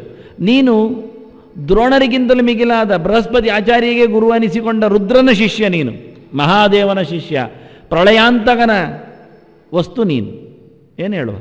ಮಹಾಬಾಹು ಅಂತ ಕರೆದ ಹಾಗೆ ಮಹತ್ತತ್ವವೇ ನಿನಗೆ ದೊಡ್ಡ ಕೊಡುಗೆಯಾಗಿ ಕೊಟ್ಟಿದೆ. ಪ್ರಾಣನ ಶಕ್ತಿ ನಿನ್ನಲ್ಲಿ ಆವಿರ್ಭಾವಗೊಂಡಿದೆ. ಇನ್ನೇನು ಹೇಳೋದು ಕೇಳುತ್ತಾನೆ, ಎಷ್ಟು ಚೆನ್ನಾಗಿ ಕೇಳ್ತಾನೆ. ಆದರೆ ಅದುವ ನನ್ನ ಕೈಯಲ್ಲಿ ಉಂಟಂದ. ಬಲಂ ಬಲವತಾಮಸ್ಮಿ ತೇಜಸ್ವಿನಾಮಹಂ ಎಲ್ಲ ಹೇಳಿದ್ದ.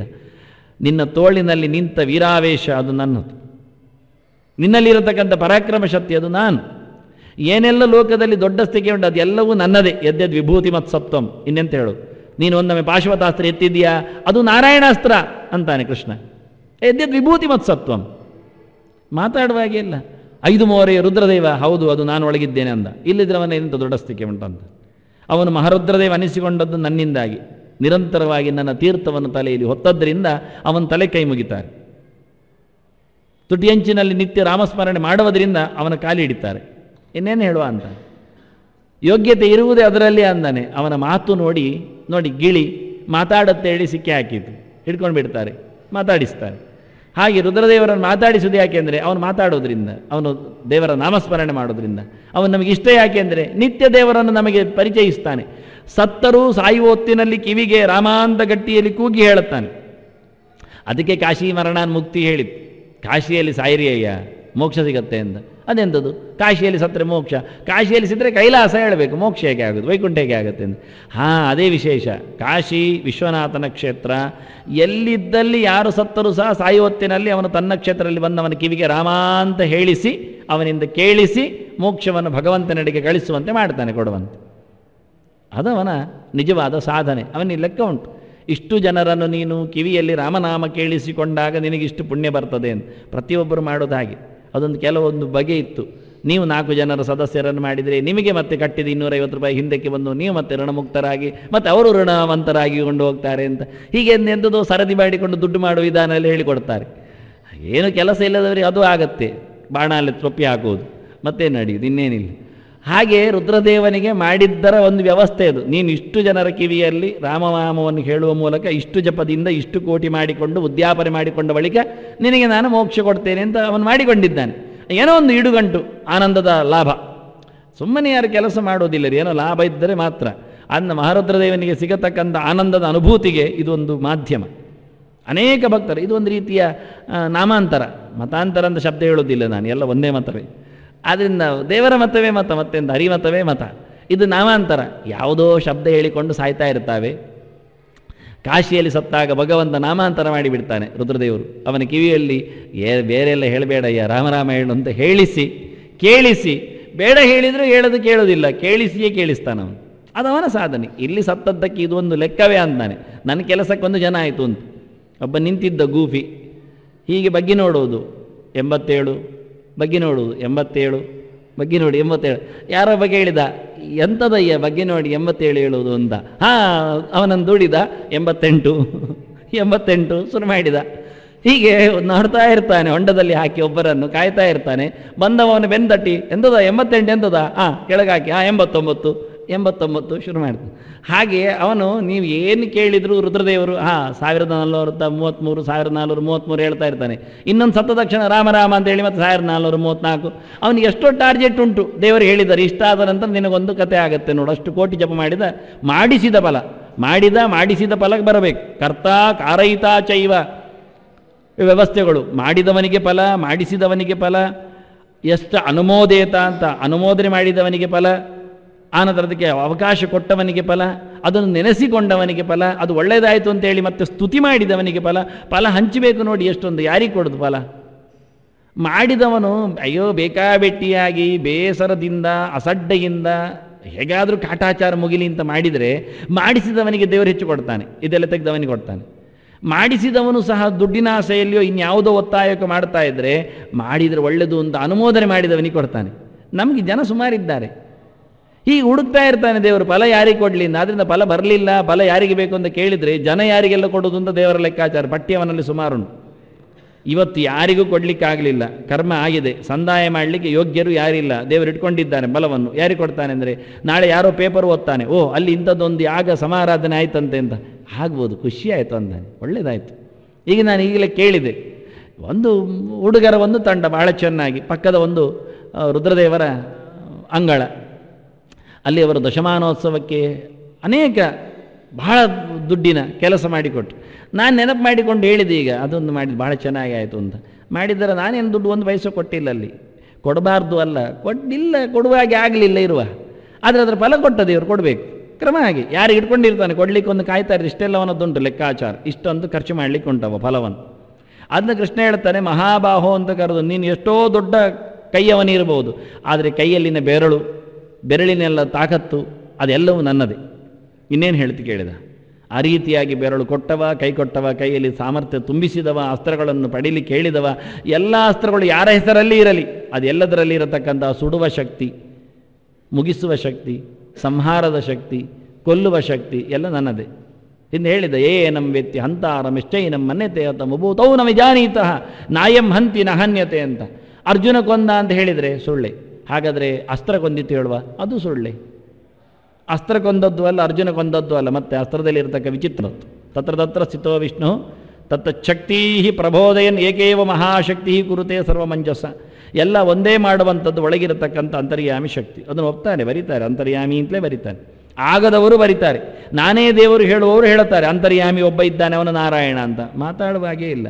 ಒಳಗೊಂದು ಉಂಟು ಅಂತ ಹೇಳಿ ಅವರು ನಾನೇ ಒಳಗಿದ್ದು ಅಂತ ಹೇಳ್ತಾರೆ. ಹೇಗೆ ಹೇಳ್ತಾರೆ ಗೊತ್ತಾಗೋದಿಲ್ಲ. ಕೆಲವು ಜನರನ್ನು ಮೋಸ ಮಾಡೋದ್ರಿ ಅಷ್ಟೇ, ಮೋಸ ಮಾಡಲಿಕ್ಕೂ ಹೇಳುತ್ತಾರೆ. ಅದರಿಂದ ಕೃಷ್ಣ ಇದಕ್ಕೆ 5 ಕಾರಣ ಉಂಟು ನೋಡು, ನಾನು ಹೇಳುತ್ತೇನೆ ಅಂದ. ನೀನು ಲೆಕ್ಕ ಹಾಕುವುದು ಬೇಡ, ನೀನು ಯಾರನ್ನಾದರೂ ಗುರುತಿಸಬಹುದು. ಹೌದು 5 ಕಾರಣ ಉಂಟು, ಒಂದು ಧರ್ಮರಾಜ, ಒಂದು ಭೀಮಸೇನ, ಒಂದು ನಾನೇ, ಮತ್ತು ಒಂದು ನಕುಲ. ಅದೆಲ್ಲ ನಿಮ್ಮದೇ ಲೆಕ್ಕ ಅಂತ ಕೇಳ್ತಾನೆ ಕೃಷ್ಣ. ಆದರೆ ನಾನು ಲೆಕ್ಕ ಹೇಳ್ತೇನೆ ಅಂತಾನೆ. ನಮಗೆ ಲೆಕ್ಕ ಹೇಳಿದ ತಕ್ಷಣ ನಮ್ಮದೇ ಲೆಕ್ಕಗಳು ಬರೋದು. ಇವತ್ತು 5 ಜನ ಊಟಕ್ಕಿದ್ದಾರೆ, ಹೌದು 5 ಜನ ಇದ್ದಾರೆ, ಯಾರು? ನಮ್ಮವರೇ. ತಲೆ ಹರಟೆ, ನಿಮ್ಮವರಿಗೆ ಮತ್ತೆ ಊಟ, ನಾವು 5 ಜನ ಕರ್ಕೊಂಡು ಬರ್ತಾ ಇದ್ದೆ, ಅವರಿಗೂ ಹೌದಾ ಮತ್ತೆ ಹೇಳ್ತಾನೆ. ಮತ್ತು ಇವರಿಗೆ ಉಳಿದ್ರೆ ಅದಾಗುವುದಿಲ್ಲ, ಸೇರಿಸಬೇಕಾದ್ರೆ ಅವರನ್ನು ಬಿಡಲಿಕ್ಕಿಲ್ಲ. ಆದ್ದರಿಂದ ಕೃಷ್ಣ ಹೇಳ್ತಾನೆ ನಿಬೋಧಮೇ ಅಂತ. ನಾನು ಹೇಳ್ತೇನೆ ಕೇಳಯ್ಯ, ಕರ್ಮ ಮಾಡಿಸಿದವ ನಾನು, ಫಲ ಕೊಡುವವ ನಾನು, ಯಾರೊಂದು ನಾನು ಹೇಳೋದು ಬೇಡವಾ? ನೀನೆಂತ ಹೇಳೋದು? ನಿನಗೇನು ಗೊತ್ತು? ನಿಮ್ಮ ಲೆಕ್ಕಾಚಾರದಂತೆ ಕರ್ಮ ಆಗುವುದಲ್ಲ ಅಂತಾನೆ.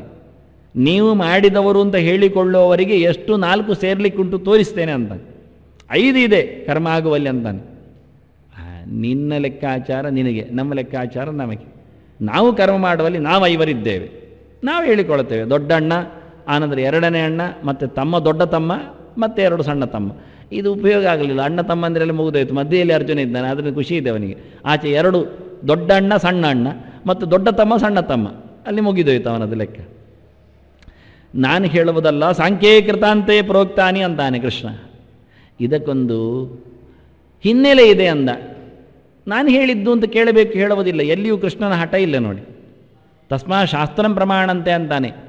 ನಾನು ಪ್ರಮಾಣ ಅಂತ ಹೇಳುವುದಿಲ್ಲ. ನಾನು ಬೇಕಾದರೆ ಶಾಸ್ತ್ರದ ಪ್ರಮಾಣ ಹೇಳುತ್ತೇನೆ, ಮತ್ತೆ ನಾನು ಪ್ರಮಾಣ ಅಲ್ಲ. ನಾನು ಪ್ರಮಾಣ ಆಗಬೇಕು ಅಂತ ನನ್ನ ಒತ್ತಾಯ ಇಲ್ಲ. ನೀನೇ ಪ್ರಮಾಣ ಅಂತ ಒಪ್ಪಿಕೊಂಡ್ರೆ ಭಾಳ ಚಂದ, ಅದು ವಿಷಯವೇ ಬೇರೆ, ಉಳಿದದ್ದು ಬೇಕಾಗಿಲ್ಲ. ಆದರೆ ಕೆಲವರಿಗೆ, ನಾಳೆ ಬಂದವರಿಗೆ ಕೃಷ್ಣ ಯಾಕೆ ಪ್ರಮಾಣ ಆಗಬೇಕು? ಕೃಷ್ಣ ಏನು ದೊಡ್ಡ ಸಂಗತಿ? ರಾಮ ಯಾಕೆ ಪ್ರಮಾಣ ಆಗೋದಿಲ್ಲ? ಆಯ್ತಯ್ಯ, ಯಾರಾದರೂ ಪ್ರಮಾಣ ಆಗಲಿ, ನಮಗೆ ಒಟ್ಟಾರೆ ಶಾಸ್ತ್ರ ಪ್ರಮಾಣ ಆಗಲಿ, ಈಗ ತೊಂದರೆ ಇಲ್ಲಲ್ಲ, ತಕರಾರಿಲ್ಲ.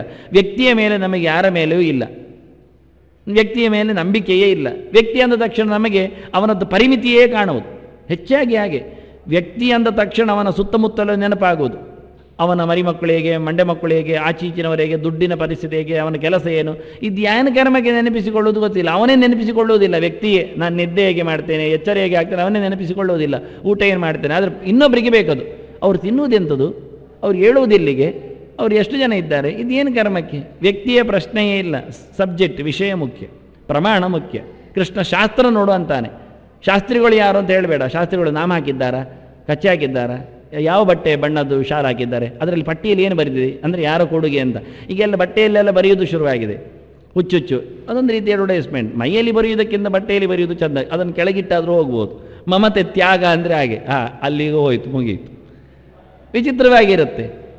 ಹಾಗಾಗಿ ಭಗವಂತ ಹೇಳ್ತಾನೆ, ಶಾಸ್ತ್ರ ಪ್ರಮಾಣ ಮಾಡು, ನಮ್ಮ ರೂಪ ವೈಭವ ಏನು ಪ್ರಮಾಣ ಮಾಡಬೇಡ, ವ್ಯಕ್ತಿಯ ಗುರುತು ಇಲ್ಲಿ ಬೇಡ ಅಂದ.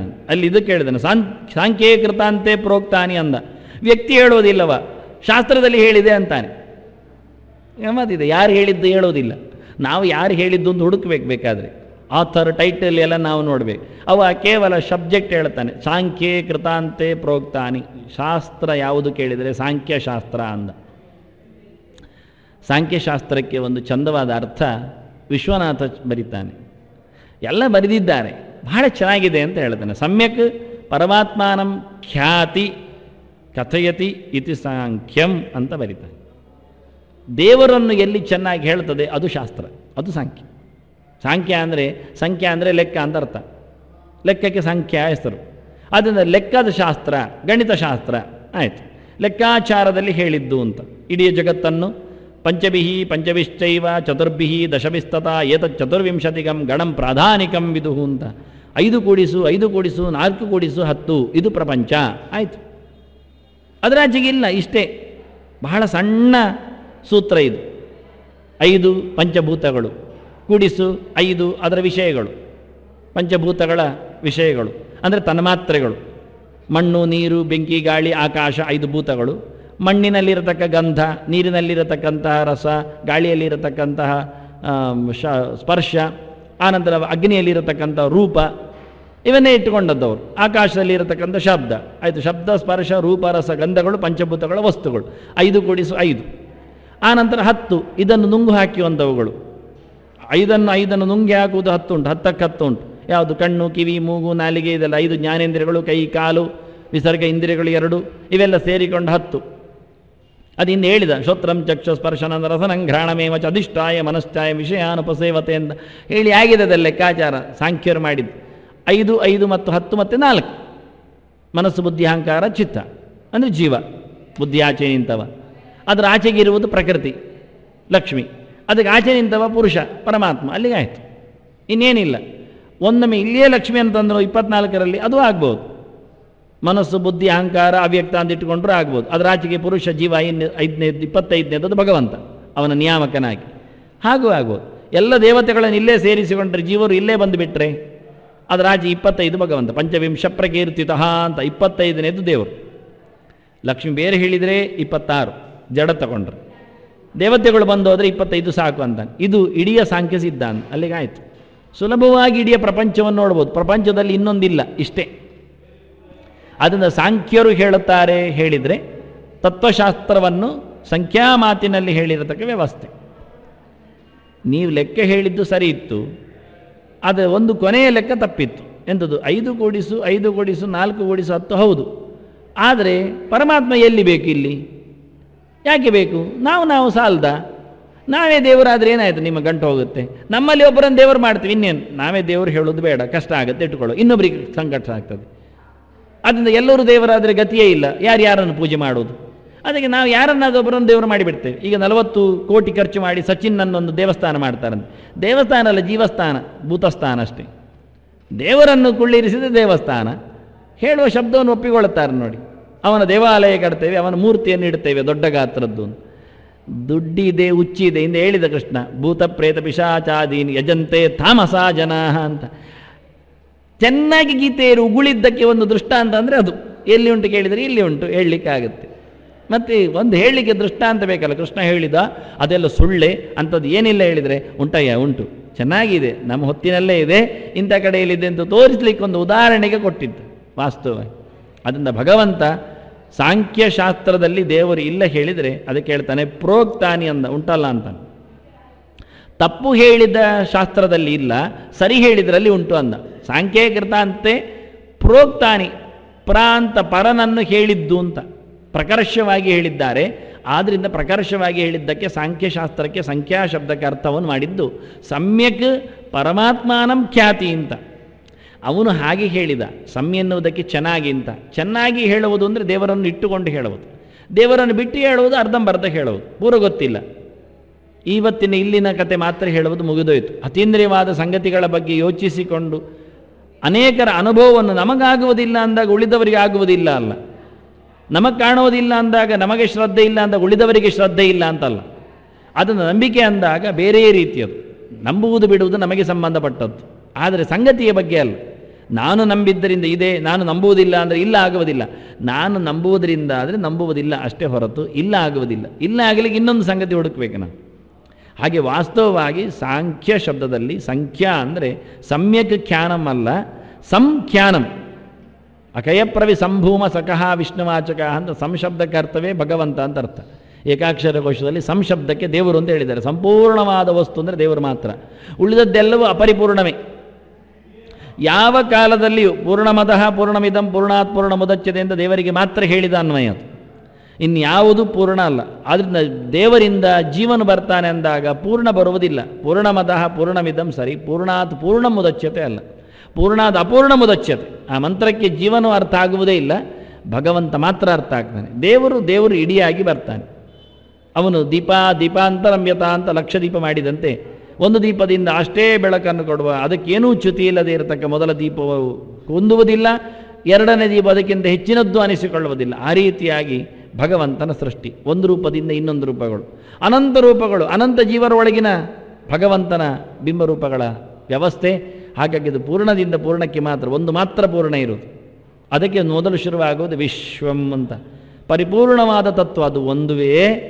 ಎಷ್ಟು ನಮೂನೆಯಲ್ಲಿ ನೀವು ಅದನ್ನು ತೆರೆಸಿಕೊಂಡ್ರು ಕೊನೆಗೂ ಪರಿಪೂರ್ಣವಾಗಿ ನಿಲ್ಲುವುದು ಅದು ಒಂದುವೇ. ಹೇಳಿ ಸರ್ವಪ್ರಹರಣ ಯುದ್ಧ ಅಂತಲ್ಲಿ ನಿಲ್ಲಿಸಿತು. ನಿಮ್ಮ ಎಲ್ಲ ಮಾತನ್ನು ನೀವು ಎಳೆದುಕೊಂಡು ತೋರಿಸಿಕೊಟ್ಟರೂ ಕೊನೆಗೆ ಹೊತ್ತುಕೊಂಡು ಎಲ್ಲ ಜ್ಞಾನದ ಮಾತಿನ ಅರಿವಿನ ಮೂಟೆಯಾಗಿ ನಿಂತದ್ದು ಅದು. ಆಯುಹು ಅಂದರೆ ಅಯಗತವು ಅಂತ ಧಾತು, ಅದನ್ನು ಧತ್ತೆ ಅಂತ. ಪ್ರಹರಣ ಅಂದರೆ ಹೇಳುವ ಶಬ್ದಗಳು, ಯಾವುದೇ ಬಗೆಯಾದ ಆಹರಣವಾದದ್ದು ಹೇಳುವಿಕೆಯು ಯಾವ ಬಗೆಯಿಂದ ಹೇಳಬೇಕಂತ ಶಬ್ದವನ್ನು ಹೊತ್ತುಕೊಂಡ್ರೂ ಅದು ಪರಿಪೂರ್ಣವಾಗಿ ತೆರೆದುಕೊಳ್ಳುವುದು ಅವನಲ್ಲಿಯೇ ಅಂತ ನಿಲ್ಲಿಸ್ತಾರೆ. ಪೂರ್ಣನಲ್ಲಿ ಮಾತ್ರವೇ ನಿಲುಗಡೆ ಆಗುತ್ತೆ, ಎಲ್ಲವೂ ಅಪೂರ್ಣ. ಇನ್ಯಾರನ್ನೂ ನೀವು ಅಪೂರ್ಣರಾದವರನ್ನು ಯಾವ ಶಬ್ದದಿಂದಲೂ ಪೂರ್ಣವಾಗಿ ಹೇಳಲಿಕ್ಕೆ ಸಾಧ್ಯ ಇಲ್ಲ ಅಂತ. ದೇವರೊಬ್ಬನನ್ನು ಹೇಳಬಹುದು, ಅವನಲ್ಲಿ ಎಲ್ಲವೂ ಪೂರ್ಣವಾಗಿ ಇರುತ್ತದೆ. ಎಷ್ಟು ಯೋಚನೆಯಲ್ಲಿ ಅದು ಅನಂತವಾಗಿ ತೆರೆದುಕೊಳ್ಳುತ್ತೆ ಅಂತಾನೆ, ಅಷ್ಟು ಗುಣ ಅವನಲ್ಲಿದೆ ಅಂತ. ಹೀಗಾಗಿ ಭಗವಂತ ಪರಿಪೂರ್ಣನಾದ ವಸ್ತು. ಆದ್ದರಿಂದ ಸಂಖ್ಯಾನ, ಎಲ್ಲಿ ದೇವರನ್ನು ಹೇಳಿದ್ದಾರೋ ಅದು ಸಾಂಖ್ಯಶಾಸ್ತ್ರ, ಅದು ಸೇಶ್ವರ ಸಾಂಖ್ಯಶಾಸ್ತ್ರ. ಇವತ್ತು ನಮಗೆ ಸಿಗತಕ್ಕ ಸಾಂಖ್ಯಶಾಸ್ತ್ರಗಳು ಎಲ್ಲವೂ ನಿರೀಶ್ವರಗಳು. ಆದ್ದರಿಂದ ಇಲ್ಲಿ ಎಷ್ಟೋ ಜನರಿಗೆ, ವ್ಯಾಖ್ಯಾನಕಾರರಿಗೆ ಒಂದು ಕಷ್ಟ. ಭಗವಂತ ಹೇಳುತ್ತಾ ಇದ್ದಾನೆ ಕರ್ಮದಲ್ಲಿನ ಭಗವಂತನನ್ನು, ಕರ್ಮದ ಹರವಿನಲ್ಲಿ ದೇವರ ಪಾತ್ರ, ಇದು ದೇವರು ಇವತ್ತು ಇಟ್ಟುಕೊಂಡ ವಿಷಯ. ಕರ್ಮ ಸಿದ್ಧಾಂತದಲ್ಲಿ ಭಗವಂತ ಏನು ಎನ್ನುವುದು ಅವನ ವಿಷಯ. ಈಗ ನಾವು ಮಾಡಿದ್ನ, ಯಾಕೆಂದರೆ ನಮ್ಮದು ಮೂಲ ಪ್ರಶ್ನೆ ಇತ್ತು, ಕರ್ಮ ಮಾಡುವುದು ನಾವು ಈ ಕರ್ಮ ಲೋಕದಲ್ಲಿ ಜಿಜೀವಿಷೇ ಶತಂ ಸಮಾಹ ಕುರ್ವನ್ನೇವೇಹ ಕರ್ಮಾಣಿ ಅಂತ. ಹಾಗಿರುವಾಗ ಕರ್ಮ ನಾವು ಮಾಡ್ತಾ ಇದ್ದೇವೆ ಅಂದಾಗ ಫಲವನ್ನು ಯಾಕೆ ಪಡಿಬಾರದು, ಫಲವನ್ನು ಕೇಳಬಾರ್ದು ಯಾಕೆ ಹೇಳ್ತೀರಿ, ಫಲದ ವಿಶೇಷವಾಗಿರತಕ್ಕ ಭೋಗಕ್ಕೆ ನಮ್ಮನ್ನು ಯಾಕೆ ನೀವು ದೂರ ಮಾಡ್ತೀರಿ ಅಂತ ಪ್ರಶ್ನೆ ಮಾಡಿದರೆ, ಭಗವಂತ ಕರ್ಮ ಸಿದ್ಧಾಂತದಲ್ಲಿ ದೇವರ ಪಾತ್ರ ಇಟ್ಟುಕೊಂಡ ವಿಷಯ ಹೇಳಲಿಕ್ಕೆ. ಎಲ್ಲಿ ಉಂಟು ಹೇಳಿದರೆ ಸಾಂಖ್ಯಶಾಸ್ತ್ರದಲ್ಲಿ ಉಂಟು ಅಂತಾನೆ, ನೆಗಾಡಲಿಕ್ಕೆ ಬರ್ತದೆ. ಯಾಕೆಂದರೆ ಇವತ್ತು ಸಿಗುವ 40 ಸಾಂಖ್ಯಶಾಸ್ತ್ರಗಳು ದೇವರನ್ನು ಒಪ್ಪದ ಶಾಸ್ತ್ರ, ನಿರೀಶ್ವರ ಸಾಂಖ್ಯ.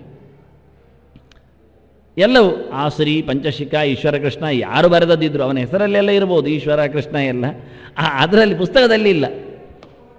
ಈಶ್ವರ ದೃಷ್ಟೇ ಸೂತ್ರವೇ ಹಾಗೆ ಬರೋದು, ಶುರುವಾಗುವುದೇ ಹಾಗೆ. ಈಶ್ವರ ಎನ್ನುವುದಿಲ್ಲ, ಯಾಕೆ ಕಾಣುವುದಿಲ್ಲದ್ದು ಇಲ್ಲ ಹೇಳಿಬಿಟ್ರು ಅವರು ಸುಲಭವಾಗಿ, ಬಹಳ ಸುಲಭವಾಗಿ. ಅದಕ್ಕೆಲ್ಲ ತರ್ಕ ಎಲ್ಲ ಮಾಡಲಿಕ್ಕಿಲ್ಲ. ತರ್ಕ ಎಂತ ಮಾಡೋದು, ಕಾಣದೇ ಇರತಕ್ಕ ಸಂಗತಿ ತರ್ಕ ಎಂಥದ್ದು, ತರ್ಕವನ್ನು ದುಡಿಬಿಡ್ತಾನೆ, ಅಲ್ಲಿ ಮುಗಿತಾ ಇಲ್ಲ. ಸುಲಭದಲ್ಲಿ ತೋರಿಸಿಬಿಟ್ರು. ಒಂದು ಮಗು ಇದ್ದರೆ ತಂದೆ ಇಲ್ಲ, ಹೇಗೆ ಕಾಣುವುದಿಲ್ಲ, ಸುಲಭ ಉಂಟು. ಕಾಣೋದಿಲ್ಲ ಅಂದರೆ ಇಲ್ಲ, ಎಲ್ಲಿ ಹೋದ ಇಲ್ಲ, ಕಾಣುವುದಿಲ್ಲ, ಸತ್ತೋಗಿದ್ದಾನೆ, ಇನ್ನು ಬರುವಂಥ ಸಾಧ್ಯತೆ ಇಲ್ಲ, ಕಾಣಿಸುವುದೇಗೆ ಇಲ್ಲ, ಆದ್ದರಿಂದ ಇಲ್ಲ. ಹೀಗೆ ಭಾಳ ಸುಂದರವಾಗಿ ಹೇಳ್ತಾರೆ ಸೂತ್ರ ಮಾಡಿಕೊಂಡವರು. ಅಂತ ಒಟ್ಟಾರೆ ಇವತ್ತಿರತಕ್ಕ ಎಲ್ಲ ಸಾಂಖ್ಯ ವಸ್ತುಗಳು, ಕಾರಿಕೆಗಳು, ಹೊತ್ತಗೆಗಳು ದೇವರನ್ನು ಒಪ್ಪುವುದಿಲ್ಲ. ಆದ್ದರಿಂದ ವ್ಯಾಖ್ಯಾನಕಾರರಿಗೆ ಕೃಷ್ಣ ಕರ್ಮ ಸಿದ್ಧಾಂತದಲ್ಲಿ ದೇವರ ಪಾತ್ರ ಅಂತ ಇಟ್ಟುಕೊಂಡ, ಆದರೆ ಸಾಂಖ್ಯವನ್ನು ಉದ್ಧಾರ ಮಾಡ್ತಾ ಇದ್ದಾನೆ, ಸಾಂಖ್ಯಶಾಸ್ತ್ರವನ್ನು. ಅದರಿಂದ ಸಾಂಖ್ಯ ಅಂತ ಅರ್ಥ ಅಲ್ಲ ಇದಕ್ಕೆ. ಸಾಂಖ್ಯ ಅಂದರೆ ಸಮ್ಯಕ್ ಖ್ಯಾನಮ್, ಚೆನ್ನಾಗಿ ಹೇಳುವ ಶಾಸ್ತ್ರ ಅಂತ ಅರ್ಥ ಮಾಡಿ, ವೇದ ಅಂತ ಅರ್ಥ ಮಾಡಿ ಅಂತ ರೂಢಿ ಬಿಟ್ಟು ಯೋಗವನ್ನು ಇಟ್ಟುಕೊಂಡ್ರು. ಸಮ್ಯಖ್ಯಾನಂ ಹೇಳಿಕೊಂಡು ಚೆನ್ನಾಗಿ ಹೇಳುವುದು ಅಂತ ಯೋಗ ಬಿಡಿಸಿ ಅರ್ಥ ಮಾಡಿದ್ದು. ಸಾಂಖ್ಯ ಅಂತ ಟೆಸ್ಟ್ ಹೆಸರಿರುವುದು ಬೇರೆ, ಅದು ರೂಢಿಯನ್ನು ಬಿಟ್ಟರು ಯೋಗ ಮಾಡ್ಬೋದಾ? ಅಯ್ಯ ಮಾಡ್ಬೋದಯ್ಯ. ಯಾವತ್ತು ರೂಢಿಗೆ ಭಂಗ ಆಗತ್ತೆ ಆಗ ಯೋಗ ಮಾಡುವುದು ಚಂದ ಅಂತ ಅದು ಒಂದು ನಿಯಮ ಉಂಟು. ನಿಯಮವು ನಾವೇ ಮಾಡುವುದು. ಎಲ್ಲಿಗೆ ರೂಢಿಗೆ ಪೆಟ್ಟಾಗತ್ತೆ ಅಲ್ಲಿ ಯೋಗವನ್ನು ಬಳಸಿ ಅಂತ ಹೇಳ್ತಾನೆ. ಅದನ್ನು ನಾವು ಯೋಗವನ್ನು ಬಳಸಿದ್ದೇವೆ ಅಂತ ಹೇಳಿಕೊಂಡು ಯೋಗಾದ್ ರೂಢೇರ್ ಬಲಿಯಸಿ ಆದರೂ, ಯೋಗಕ್ಕಿಂತ ರೂಢಿಗೆ ಹೆಚ್ಚು ಮಹತ್ವ ಆದರೂ ರೂಢಿಗೆ ಭಂಗ ಆಗೋದಾದರೆ ಯೋಗವನ್ನು ಬಳಸ್ಬೋದು ಅಂತ ನ್ಯಾಯದಿಂದ ಬಳಸಿದ್ದೇವೆ ಅಂತ ಹೇಳಿಕೊಂಡು ಸಾಂಖ್ಯ ಅಂದರೆ ವೇದ ಅಂತ ಅರ್ಥ ಮಾಡಿದರು. ರಾಮಾನುಜರು ಇನ್ನೂ ಚಂದ ಮಾಡಿದರು. ಚಂದ ಅಂದರೆ ಅವರೊಂದು ಚಂದದಲ್ಲಿ, ಸಂಖ್ಯಾ ಅಂದರೆ ಬುದ್ಧಿ ಅಂತ ಅರ್ಥ. ನಿಘಂಟುಕಾರ ಎಲ್ಲ ಒಪ್ತಾನೆ ಅದನ್ನು. ಸಂಖ್ಯಾವಾನ್ ಪಂಡಿತ ಕವಿ ಅಂತ ಹೇಳೋದು. ಸಂಖ್ಯಾ ಅಂದರೆ ಬುದ್ಧಿ ಉಳ್ಳವನು ಅಂತ, ಬುದ್ಧಿಮಂತನಿಗೆ ಸಂಖ್ಯಾವಾನ್ ಅಂತ ಹೇಳ್ತಿದ್ರು ಹಿಂದೆ ಪಂಡಿತನಿಗೆಲ್ಲ. ಆದ್ದರಿಂದ ಬುದ್ಧಿಯಿಂದ ಅರ್ಥ ಮಾಡಿದರೆ ಬುದ್ಧಿಯನ್ನು ಚೆನ್ನಾಗಿ ಉಪಯೋಗಿಸಿಕೊಳ್ಳುವ ಶಾಸ್ತ್ರಗಳು, ಚಿಂತನ ಶಾಸ್ತ್ರಗಳು ಅದರಲ್ಲಿ ಹೇಳಿದ್ದು ಅಂತ ಈ ಸಾಂಖ್ಯನನ್ನು ಬಿಟ್ಟುಕೊಟ್ರು. ಇವರೆಲ್ಲ ನಿರೀಶ್ವರ ಸಾಂಖ್ಯರನ್ನು ಇಟ್ಟುಕೊಂಡು ಆ ಶಾಸ್ತ್ರ ಎಂತ ಹೇಳುವುದು ಅಂತ. ಇನ್ನು ಜ್ಞಾನ ಸಿದ್ಧಾಂತ ಎಂದು ಕೆಲವರು ಅರ್ಥ ಬರ್ತದೆ. ಸಂಖ್ಯಾ ಅಂದರೆ ಜ್ಞಾನ ಅಂತ ಅರ್ಥ. ಅದನ್ನು ಸಾಂಖ್ಯಂ ಅಂದರೆ ಜ್ಞಾನ. ಹಿಂದೆ ಹೇಳಿದ್ದೆ ಏಕಂ ಸಾಂಖ್ಯಂಚ ಯೋಗಂಚ ಎಪ್ಪಶ್ಯತಿ ಅಂತ ಹೇಳಿಕೊಂಡು ಕೃಷ್ಣ ಸಾಂಖ್ಯಶಾಸ್ತ್ರವನ್ನು ಇಟ್ಟುಕೊಂಡಿದ್ದಾನೆ. ಕೆಲವರು ಹೇಳೋದುಂಟು ಇದು ಸಾಂಖ್ಯಶಾಸ್ತ್ರೇ ಭಗವದ್ಗೀತಾಯಾಮ್, ಅವನಿಗೊಂದು ಶಾಸ್ತ್ರ ಹಾಕಿಬಿಟ್ಟಿದ್ದಾರೆ. ಅದನ್ನು ಮಹಾಭಾರತದಲ್ಲಿ ಏನಿಲ್ಲ. ಸಾಂಖ್ಯ ಯೋಗೋ ನಾಮ ಹಾಕಿಕೊಳ್ತಾರೆ ಅವರು. ಯಾವ ಯೋಗವೂ ಇಲ್ಲ ವಾಸ್ತವವಾಗಿ, ಬದುಕುವುದೇ ಒಂದು ದೊಡ್ಡ ಯೋಗ. ಆದರೂ ಅಲ್ಲಿಲ್ಲದನ್ನು ನಾವಂತ ನಮಗೆ ನೆನಪಾಗಲಿಕ್ಕೆ ಕಷ್ಟ ಸುಲಭ ಮಾಡಿಕೊಳ್ಳಿಕ್ಕೆ ಯಾವುದು ಏನು ಗೊತ್ತಾಗದಿದ್ದರೆ ಹಾಕಿಕೊಳ್ಳುತ್ತೇವೆ ಇರಲಿ ಅಂತ. ಹಾಗೆ ಇಲ್ಲಿ ವಾಸ್ತವವಾಗಿ ಸಾಂಖ್ಯ ಶಬ್ದವನ್ನು ಕೃಷ್ಣ ಹೇಳಿದ್ದು ಸಾಂಖ್ಯೀಕೃತ ಅಂತ ಹೇಳಿದ್ದು ಕರಾರುವಾಕ್ಕಾಗಿ, ಇನ್ನೂ ಅದಕ್ಕೋಸ್ಕರ ಕಷ್ಟಪಟ್ಟರು. ಸಾಂಖ್ಯೆ ಅಕೃತಾಂತೆ ಅಂತ ಅದು ಆಗ್ಬೋದು ನೋಡಿ, ನೋಡುವಾಗ ಅಲ್ಲಿ ಇದೆ ಅಂತ. ಸಾಂಖ್ಯೇ ಕೃತಾಂತೆ ಪ್ರೋಕ್ತಾನೆ ಹೇಳುವಲ್ಲಿ ಸಾಂಖ್ಯೆ ಅಕೃತಾಂತೆ ಅಂತ ಆಗ್ತದೆ. ಅಕೃತಾಂತೆ ಅಂದರೆ ಅಕೃತ ಅಂದರೆ ಮಾಡದೇ ಇರುವುದು ಅಂತ, ಮ್ಯಾನ್ಯುವಲ್ ಅಲ್ಲ ಅಂತ, ಮ್ಯಾನ್ಮೇಡ್ ಅಲ್ಲ ಅಂತ, ಮನುಷ್ಯ ಮಾಡಿದ್ದಲ್ಲ. ಕೃತ ಅಂದರೆ ಮಾಡಿದ್ದು, ಕೃತಿ ಸಾಧ್ಯವಾದದ್ದು ಕೃತ ಮಾಡಿದ್ದು ಅಂತ ಅರ್ಥ. ಯಾರೋ ಒಂದು ಕರ್ಮದಿಂದ ನಿಷ್ಪತ್ತಿ ಆದದ್ದು, ಯಾರೋ ಬರೆದದ್ದು, ಯಾರೋ ಒರೆದದ್ದು, ಯಾರೋ ರಚಿಸಿದ್ದು ಅಂತ. ಅಕೃತ ಅಂದರೆ ಯಾರಿಂದಲೂ ಮಾಡಲ್ಪಡದೇ ಇರುವಂಥದ್ದು, ಅಂತಹ ವಿಷಯಗಳಲ್ಲಿ ಅಂತಿಮವಾದದ್ದು, ತೀರ್ಮಾನ ಕೊಟ್ಟದ್ದು. ಅದು ಯಾವುದು ಅಂದರೆ ವೇದ, ಅದೊಬ್ಬ ವಿಷಯ ಯಾರು ಮಾಡಿದ್ದಲ್ಲ. ಹೀಗೆ ಏನೋ ಬಲಾತ್ಕಾರ ಮಾಡಿ ಚಮತ್ಕಾರದಿಂದ ಅದಕ್ಕೆ ಅರ್ಥವನ್ನು ಕೂಡಿಸಿ ಸಾಂಖ್ಯೇ ಕೃತಾಂತೆ ಅಂದರೆ ಒಟ್ಟಾರೆ ನಿರೀಶ್ವರ ಸಾಂಖ್ಯ ಆಗಬಾರ್ದು, ದೇವರನ್ನು ಒಪ್ಪದ ಸಾಂಖ್ಯವನ್ನು ಇವತ್ತು ಹೇಳಿದ್ದಲ್ಲ ಆಗಬೇಕು. ಅದು ಇಲ್ಲಿ ಇಲ್ಲ ಕೃಷ್ಣನ ವಾಕ್ಯದಲ್ಲಿ ಅಂತ ಹೀಗೆ ಅರ್ಥ ಮಾಡಿದರೆ ಆಚಾರ್ಯ ಮಧ್ವರು ಹೇಳುತ್ತಾರೆ, ಅಯ್ಯ ಸಾಂಖ್ಯೇ ಕೃತಾಂತೆ ಅಂದರೆ ಸಾಂಖ್ಯಶಾಸ್ತ್ರವೇ ಏನಾಗಬೇಕು ಅಲ್ಲ. ರೂಢಿಯದ್ದಿಟ್ಟುಕೊಂಡ್ರೆ ಈಶ್ವರನೇ ಬರುವುದಿಲ್ಲ. ನಮ್ಮದು ಮೊದಲು ಶೀರ್ಷಿಕೆಯೇ ಬೇರೆ ಇತ್ತು, ಕರ್ಮ ಸಿದ್ಧಾಂತದಲ್ಲಿ ದೇವರ ಪಾತ್ರ ಅಂತ, ಅದಕ್ಕೆ ಸಾಂಖ್ಯಶಾಸ್ತ್ರ ಓದಿ ಅಂತ ಕೊಟ್ಟರೆ ಅದರಲ್ಲಿ ದೇವರೇ ಇಲ್ಲ. ಬೇಕಾದರೆ ದೇವರನ್ನು ತಗೊಳ್ಬೋದು ಅಂತ ಯೋಗಕಾರನೂ ಹೇಳಿದ್ದ. ಸಾಂಖ್ಯಕ್ಕೆ ಹತ್ತಿರಕ್ಕೆ ಯೋಗಕಾರ ಬರ್ತಾನೆ, ಅವನಲ್ಲಿ ಇಲ್ಲ. ಈಶ್ವರ ಪ್ರಣಿಧಾನ ದ್ವಂದ ಮನಃಸಹ ಚಿತ್ತವೃತ್ತಿ ನಿರೋಧ ಸಮಾಧಿ ಅಂತ ಹೇಳಿಕೊಂಡು ಮನಸ್ಸನ್ನು ಬಗ್ಗು ಬಡಿಯುವುದೇ, ಅದನ್ನು ನಿರೋಧಿಸಿಕೊಳ್ಳುವುದೇ ಅದು ಸಮಾಧಿಯ ಲಕ್ಷಣ ಅಂತ ಹೇಳಿಕೊಂಡು ಅದು ಹೇಗೆ ಆಗತ್ತೆ ಕೇಳಿದರೆ, ಬೇಕಾದರೆ ಈಶ್ವರ ಪ್ರಣಿಧಾನಾದ್ವಾ ಅಂತಾನೆ ತರಿತುರಿಸಿಕೊಂಡು, ದೇವರ ಮೇಲೆ ಬೇಕಾದ್ರೆ ಇಡಿ ಅಂದ. ಯಾಕೆ ದೇವರು ಒಪ್ಪಿದರೆ ಇದ್ದರೆ ಇಡಿ ಅಂತ, ಇಲ್ಲಾದರೆ ಬೇಡಪ್ಪ ಡಬ್ಬಿ ಮೇಲಾದರೂ ಇಡಿ ಅಂತಾನೆ. ಮತ್ತೆ ಅವ್ರು ಹೇಳ್ತಾರೆ, ಅದು ಶೂನ್ಯವನ್ನು ನೋಡಿ ಆ ದೀಪವನ್ನು ನೋಡ್ತಾ ಕೂತ್ಕೊಳ್ಳಿ, ಮತ್ತು ನಿಮ್ಮ ಮೂಗಿನ ಮುಸುಂಡನ್ನೇ ನೋಡ್ತಾ ಕೂತ್ಕೊಳ್ಳಿ, ಅಲ್ಲಿಗೆ ನೀವು ಸಿದ್ಧರಾಗ್ತೀರಿ. ಮತ್ತೆ ಸಿದ್ಧ ಸಮಾಧಿ ಯೋಗದಲ್ಲಿ ನಿಮಗೆ ಪೂರ ಸಮಾಧಿ ಬರ್ತದೆ. ಕಲ್ಲ ಮೇಲೆ ಚಪ್ಪಡಿ ಬೀಳೋದು ಮಾತ್ರ ಬಾಕಿ ಆಗುತ್ತೆ, ಉಪಯೋಗ ಅಂತ ಉಂಟು. ಅಲ್ಲಿ ಎಲ್ಲಿಯಾದರೂ ಮನಸ್ಸು ನಿರ್ವಿಷಯ ಆಗುವುದಿಲ್ಲ, ಮೂಗನ್ನು ನೋಡಿಕೊಂಡು ಎಂತ ಸಮಾಧಿ ಆಗುತ್ತೆ? ಏನಾಗುವುದಿಲ್ಲ, ಸಿಗುವುದಿಲ್ಲ ಅಂತ. ಮೂಗಿನಲ್ಲಿ ದೇವರು ಕೂತ್ಕೊಳ್ತಾರೆ, ದೇವರು ಬರ್ತದೆ. ದೇವರನ್ನು ಒಪ್ಪದಿದ್ದರೆ ಅದನ್ನ ಸಂಗತಿ ಇಲ್ಲ, ಅದು ವಿಷಯ ಬೇರೆ ಇಡೀ. ಹಾಗೆ ವಾಸ್ತವವಾಗಿ ಯೋಗನಕಾರನು ವಾಕಾರದಿಂದ ವಿಕಲ್ಪದಿಂದ ಮನಸ್ಸಮಾಧಾನಕ್ಕೋಸ್ಕರ, ಯಾರದು ಓದುವವರದ್ದು, ಸಮಾಧಿಗೋಸ್ಕರ ಅಲ್ಲ, ಓದುವವರ ಸಮಾಧಿಗೋಸ್ಕರ ಅದನ್ನು ಸೂತ್ರವನ್ನು ಹಾಕಿಬಿಟ್ಟ. ತೆಗಿಬಹುದು ಅಂತ ಹೇಳ್ತಾನೆ ಅವನು, ಇದು ಬೇಕಾಗಿಲ್ಲ ಅಂತ ವಿಕಲ್ಪ ಸೂತ್ರಗಳು. ಆದರೆ ಸಾಂಖ್ಯಕಾರ ವಿಕಲ್ಪಕ್ಕೂ ಕೊಡಲಿಲ್ಲ.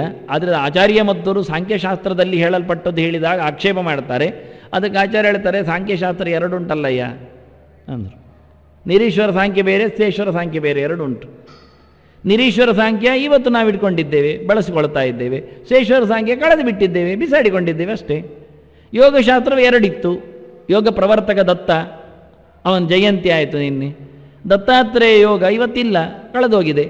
ಮತ್ತು ಇವತ್ತು ಪತಂಜಲಿ ಯೋಗ ಇಟ್ಕೊಂಡಿದ್ದೇವೆ. ಅದೇ ಯೋಗ ದರ್ಶನ ಅಂದರೆ, ದರ್ಶನ ಬರುವವರಿಗೆಲ್ಲ ಯೋಗ ಅಂದರೆ ಪಾತಂಜಲನದ್ದೇ, ಇನ್ಯಾರ ಗುರುತ ಇಲ್ಲ. ಅವನದ್ದೇ ಸೂತ್ರಗಳು ನಡೆಯುವುದು, ಪಾತಂಜಲ ಸೂತ್ರಗಳೇ. ಯೋಗ ಸೂತ್ರಗಳೆಲ್ಲ ಅವನದ್ದೇ ತೋರಿಸುವುದು ಎಲ್ಲರೂ. ದತ್ತಾತ್ರೇಯ ಯೋಗವನ್ನು ಇಟ್ಟುಕೊಳ್ಳೇ ಇಲ್ಲ, ಹೇಳುವುದೇ ಇಲ್ಲ, ಗೊತ್ತೇ ಇಲ್ಲ, ಕಳೆದೋಗಿದೆ ಅದು. ಅದನ್ನು ಹೇಳಿ ಆಯಿತು. ದತ್ತಸ್ತ್ವಯೋಗ ದತ್ತ ಯೋಗನಾಥ, ಸ್ಪಷ್ಟವಾಗಿ ಪುರಾಣಗಳು ಗುರುತಿಸಿವೆ. ಯೋಗನಾಥ ಅಂತ, ಯೋಗಾಚಾರ್ಯರಿಗೆಲ್ಲ ಮುಖ್ಯನಾಥನಾದವ, ಪ್ರಧಾನನಾಥ ಯಾರು ಕೇಳಿದರೆ ಯೋಗನಾಥ ದತ್ತ. ಇವರೆಲ್ಲ ಬರತಕ್ಕಂಥ ಚಂದ್ರನಾಥ ನೇಮಿನಾಥರೆಲ್ಲ ಬರೋ ಮುಂಚೆ ಇದ್ದವ ನಾಥವ, ಅನಂತನಾಥ, ಇವರೆಲ್ಲರಿಗೂ ಮೂಲ ವ್ಯಕ್ತಿ ಅಂದರೆ ಯೋಗನಾಥ. ಅವನು ಯಾರು ಕೇಳಿದರೆ ದತ್ತಃ. ಅವನೇನು ಮಾಡಬೇಕು ಅಂದರೆ ಅಯೋಗಾತ್, ನಾವು ಏನೇನೋ ಯೋಗವನ್ನಿಟ್ಟುಕೊಂಡು ಯೋಗ ಅಂತ ಮಾಡುವುದಕ್ಕಿಂತ, ಆ ಒಂದು ಕಟ್ಟಳೆಗಿಂತ, ಕಷ್ಟದಿಂದ, ಕೀಟಲೆಗಿಂತ, ಕೋಟಲೆಗಿಂತ ನಮ್ಮನ್ನು ಪಾರು ಮಾಡಲಿ ಅಂತ. ಸುಮ್ಮನೆ ಕೈಕಾಲ ಅಲ್ಲಾಡಿಸುವುದು, ಯೋಗ ಅಂತ ಮೂಗಿಡ್ಕೊಳ್ಳುವುದು, ಇನ್ನೆಂಥದ್ದು ಮಾಡುವುದು, ಸ್ತಂಭಾಸನ ಶೀರ್ಷಾಸನ ಅಂತ ಹೇಳಿಕೊಂಡು ಏನು ಕರ್ಮಕ್ಕೆ ಅಂತಾನೆ. ಈ ಪರ್ಕಟ ಯೋಗಗಳಿಂದ ಯೋಗನಾಥ ನಮ್ಮನ್ನು ಕಾಪಾಡಲಿ ಅಂತ ದತ್ತನಲ್ಲಿ ಕೇಳಿಕೊಳ್ಳಿಕೊಂಡು, ಈಗಾದರೂ ಗೊತ್ತಾಯ್ತಲ್ಲ ದತ್ತನದ್ದೊಂದು ಯೋಗ ಬೇರೆಯೇ ಇದೆ, ಆ ಶಾಸ್ತ್ರವೇ ಬೇರೆ ಇದೆ, ಇದು ಅಲ್ಲ ಅಂತ. ಅಷ್ಟರ ಮಟ್ಟಿಗಾದರೂ ದತ್ತಾತ್ರೇಯನ ಯೋಚನೆ ಬರಬೇಕು. ಹಾಗೆ ಕಪಿಲನು ಉಂಟು. ಕಪಿಲ ಕರ್ಮಬಂಧಾತ್ ಅಂತ, ಈ ಕರ್ಮವೇ ದೊಡ್ಡ ಸಂಗತಿ ಅಂತ ಹೇಳಿಕೊಂಡು ನಿರೀಶ್ವರ ಸಾಂಖ್ಯದಿಂದ ಏನು ಮಾಡಿಕೊಂಡಿದ್ದಾರೆ ತಪ್ಪು ತಿಳುವಳಿಕೆಯಿಂದ, ಆ ಭಗವಂತ ಕಪಿಲ ನಮ್ಮನ್ನು ರಕ್ಷಣೆ ಮಾಡಲಿ ಅಂತ. ಪಂಚಮಃ ಕಪಿಲೋ ನಾಮ ಸಿದ್ಧೇಶಃ ಕಾಲವಿಪ್ಲುತಂ ಪ್ರೋವಾಚ ಆಸುರಯೇ ಸಾಂಖ್ಯಂ ತತ್ವಗ್ರಾಮ ವಿನಿರ್ಣಯಂ. ಭಗವಂತನ 5ನೇ ಅವತಾರ ಅಂತ ಲೆಕ್ಕ ಮಾಡ್ತಾ ಇದ್ದಾರೆ. ದೇವರು ಹೇಳಿದ, ಈಗ ಹೇಳಿದ ಕಪಿಲ ಸಾಂಖ್ಯ ಹೇಳಿದವ ಅವ ಬೇರೆ, ದೇವರಲ್ಲ. ದೇವರ ಯಾದಿಯಲ್ಲಿ ಬರುವವನು ಹೇಳಿದ್ದಲ್ಲ. ಇಲ್ಲಿ ಒಂದು ಆದದ್ದು ತೊಂದರೆಯನ್ನು ಕೇಳಿದರೆ, ಸಾಂಖ್ಯ ಎನ್ನುವ ಶಾಸ್ತ್ರದ ಹೆಸರು ಸಮಾನ. ಅದು ಸಾಂಖ್ಯಶಾಸ್ತ್ರ, ಇದು ಸಾಂಖ್ಯಶಾಸ್ತ್ರ. ಅದನ್ನು ಹೇಳಿದವ ದೇವರು ಕಪಿಲ ಹೆಸರಿನವ, ನಿರೀಶ್ವರ ಸಾಂಖ್ಯವನ್ನು ಹೇಳಿದ್ದ ಋಷಿಯೂ ಕಪಿಲ ಎನ್ನುವ ಹೆಸರಿನವನು. ಅವನು ಮಹರ್ಷಿ ಅಲ್ಲ, ಮಹರ್ಷಿ ಕಪಿಲಾಚಾರ್ಯ. ಅದು ಭಗವಂತ ಮಹರ್ಷಿ, ಆಚಾರ್ಯ ಅವನು. ಅದು ಭಗವಂತ ಕಪಿಲ, ಇವನು ಬೇರೆ ಕಪಿಲ. ಇವ ಜೀವ, ಅವ ದೇವ. ಹೆಸರು ಇಬ್ಬರದ್ದು ಹೊತ್ತಗೆ ಇದ್ದು ಸಾಂಖ್ಯ. ಇವನದ್ದು ಭಗವಂತನ ಒಪ್ಪಿದ ಸಾಂಖ್ಯ, ಅವನನ್ನು ಭಗವಂತ ಬಿಟ್ಟ ಸಾಂಖ್ಯ. ಅವರ ಶಿಷ್ಯರು ಒಬ್ಬರೇ. ಆ ಕಪಿಲನ ಶಿಷ್ಯರು ಆಸುರಿ, ಇವನದ್ದು ಶಿಷ್ಯನ ಹೆಸರು ಆಸುರಿ, ಋಷಿದ್ದು. ಆ ಆಸುರಿಯ ಶಿಷ್ಯನ ಹೆಸರು ಪಂಚಶಿಖ, ಇವನ ಹೆಸರು ಪಂಚಶಿಖ. ಈ ಶಿಷ್ಯ ಪ್ರಶಿಷ್ಯರ ಸಾಂಖ್ಯ ಶಾಸ್ತ್ರದ ಗುರುಗಳ ಹೆಸರು ಎಲ್ಲ ಒಂದೇ ಬಗೆ ಆಗಲಿಕ್ಕೆ ಹೋಗಿ ಒಟ್ಟಾರೆ ಕನ್ಫ್ಯೂಸ್. ಆದ್ದರಿಂದ ನಿರೀಶ್ವರ ಸಾಂಖ್ಯವೇ ಬೇರೆ, ಶೇಶ್ವರ ಸಾಂಖ್ಯವೇ ಬೇರೆ ಅಂತ ಪುರಾಣಕಾರರು ಸ್ಪಷ್ಟ ತೋರಿಸಿಕೊಟ್ಟಿದ್ದಾರೆ. ಅದನ್ನು ಇಲ್ಲಿ ಕೃಷ್ಣ ಉಲ್ಲೇಖ ಮಾಡಿದ. ಆದ್ದರಿಂದ ಕೃಷ್ಣ ಉಲ್ಲೇಖ ಮಾಡಿದ ಸಾಂಖ್ಯಶಾಸ್ತ್ರ ಯಾವುದು ಅಂತ ನಮಗೆ ಸಂಶಯ ಆಯಿತು. ಆದ್ದರಿಂದ ವ್ಯಾಖ್ಯಾನಕಾರರೆಲ್ಲ ಗೊಂದಲಕ್ಕೆ ಬಿದ್ದು ಸಾಂಖ್ಯ ಶಬ್ದಕ್ಕೆ ತಿರುಚಿ ರೂಢಿಯನ್ನು ತ್ಯಾಗ ಮಾಡಿ ಏನಾದರೂ ಒಂದು ಮಾಡಿ ವೇದಶಾಸ್ತ್ರ ಅಂತ ಹೇಳಿಬಿಟ್ರೆ ಮುಗಿದೋಯ್ತು. ಆದ್ದರಿಂದ ಕೃಷ್ಣ ಶಾಸ್ತ್ರ ಅಂತ ಹೇಳ್ಬೋದಲ್ಲ, ವೇದೇಶ್ ಕೃತಾಂತೆ ಅಂತ ಹೇಳ್ಬೋದಲ್ಲ, ಅದಕ್ಕೇನು ಕಷ್ಟಪಡ್ತಾನೆ? ಅದನ್ನ ಸಾಂಖ್ಯಕಾರರು ಹೇಳಿದ್ದನ್ನೇ ಉಲ್ಲೇಖ ಮಾಡಲಿಕ್ಕೆ ಕೃಷ್ಣ ಒಪ್ಪಿದ್ದಾನೆ ಎನ್ನುವುದು ರೂಢಿಯೂ ಅದು ಯೋಗವು. ಈಗ ಸಮ್ಯಖ್ಯಾನವೂ ಉಂಟು ಅದರಲ್ಲಿ. ಭಗವಂತನ ಹೇಳಿದ ರೂಢ್ಯರ್ಥವೂ ಬಂತು, ಯೋಗಾರ್ಥವೂ ಬಂತು. ರೂಢಿ ಬಿಡದೆ ಯೋಗಾರ್ಥ ಬರುವುದರಲ್ಲಿ ಔಚಿತ್ಯ ಇರುತ್ತೆ, ಎರಡೂ ಬರಬೇಕು. ಆದ್ದರಿಂದ ನಾವಿವತ್ತು ರೂಢಿ ಇಲ್ಲಲ್ಲ, ಇವತ್ತು ರೂಢಿಯಲ್ಲಿ ಸಾಂಖ್ಯ ದರ್ಶನ ಅಂದರೆ ಕಪಿಲನದ್ದು ಋಷಿದ್ಯಕ್ಕೆ ತೋರಿಸ್ತಾರೆ, ದೇವರದ್ದು ತೋರಿಸುವುದಿಲ್ಲ. ಅದು ನಾವು ಕಳ್ಕೊಂಡಿದ್ದೇವೆ. ಅದಕ್ಕೆ ವಿದ್ವದ್ ರೂಢಿ ಹೇಳ್ತೇವೆ. ಅದನ್ನು ಯೋಗಕ್ಕಿಂತಲೂ ವಿದ್ವದ್ ರೂಢಿ ಬಲಿಯಸಿ. ಈಗ ಅದರಿಂದ ವಿದ್ವಾಂಸರಲ್ಲಿ ಇರತಕ್ಕಂತಹ ಶಾಸ್ತ್ರ, ವಿದ್ವಾಂಸರಂದರೆ ಶಾಸ್ತ್ರಗಾರರು, ಪುರಾಣಕಾರರು ಒಪ್ಪಿರತಕ್ಕಂತಹ ಸಾಂಖ್ಯಶಾಸ್ತ್ರ ಕೃಷ್ಣ ಉಲ್ಲೇಖ ಮಾಡುವಂಥದ್ದು ಅದು ಈಶ್ವರ ಸಾಂಖ್ಯ, ಶೇಶ್ವರ ಸಾಂಖ್ಯ. ಅದನ್ನು ಸಾಂಖ್ಯೇ ಕೃತಾಂತೆ, ಅದಕ್ಕೆ ಪ್ರೋಕ್ತಾನಿ ಅಂದ. ಅಲ್ಲಿ ಸ್ಪಷ್ಟ ಹೇಳಿದ್ದಾರೆ, ಅಲ್ಲಿ ನೋಡಯ್ಯ ಅಂತ, ಅಲ್ಲಿಗೆ ಬಾ ನೀನು ಅಂತ ಹೇಳ್ತಾನೆ. ಅಲ್ಲಿ ಹೇಳಿದ್ದನ್ನು ನೀನು ಯೋಚನೆ ಮಾಡಿದರೆ ಎಲ್ಲ ಕರ್ಮಗಳ ಸಿದ್ಧಿ ಹೇಗಾಗುತ್ತೆ ಎನ್ನುವುದರ ಬಗ್ಗೆ ಅಲ್ಲಿ 5 ಉಲ್ಲೇಖ ಮಾಡಿದ್ದಾರೆ. ಜಾಸ್ತಿ ಇಲ್ಲ, 50 ಹೇಳಿದರೆ ನಾವು ನೋಡಲಿಕ್ಕೆ ಹೋಗುವುದಿಲ್ಲ, 50 ಇಷ್ಟೆಲ್ಲ ಆಗುವುದಿಲ್ಲ ಅಂತ. 5 ಏನಾದರೂ ಅಡ್ಜಸ್ಟ್ಮೆಂಟ್ ಎಂಟ್ರೀಸ್ಗಳನ್ನು ಸೇರಿಸಿಕೊಳ್ಳಲಿಕ್ಕೆ ಬರ್ತದೆ, ಹೌದಲ್ಲ?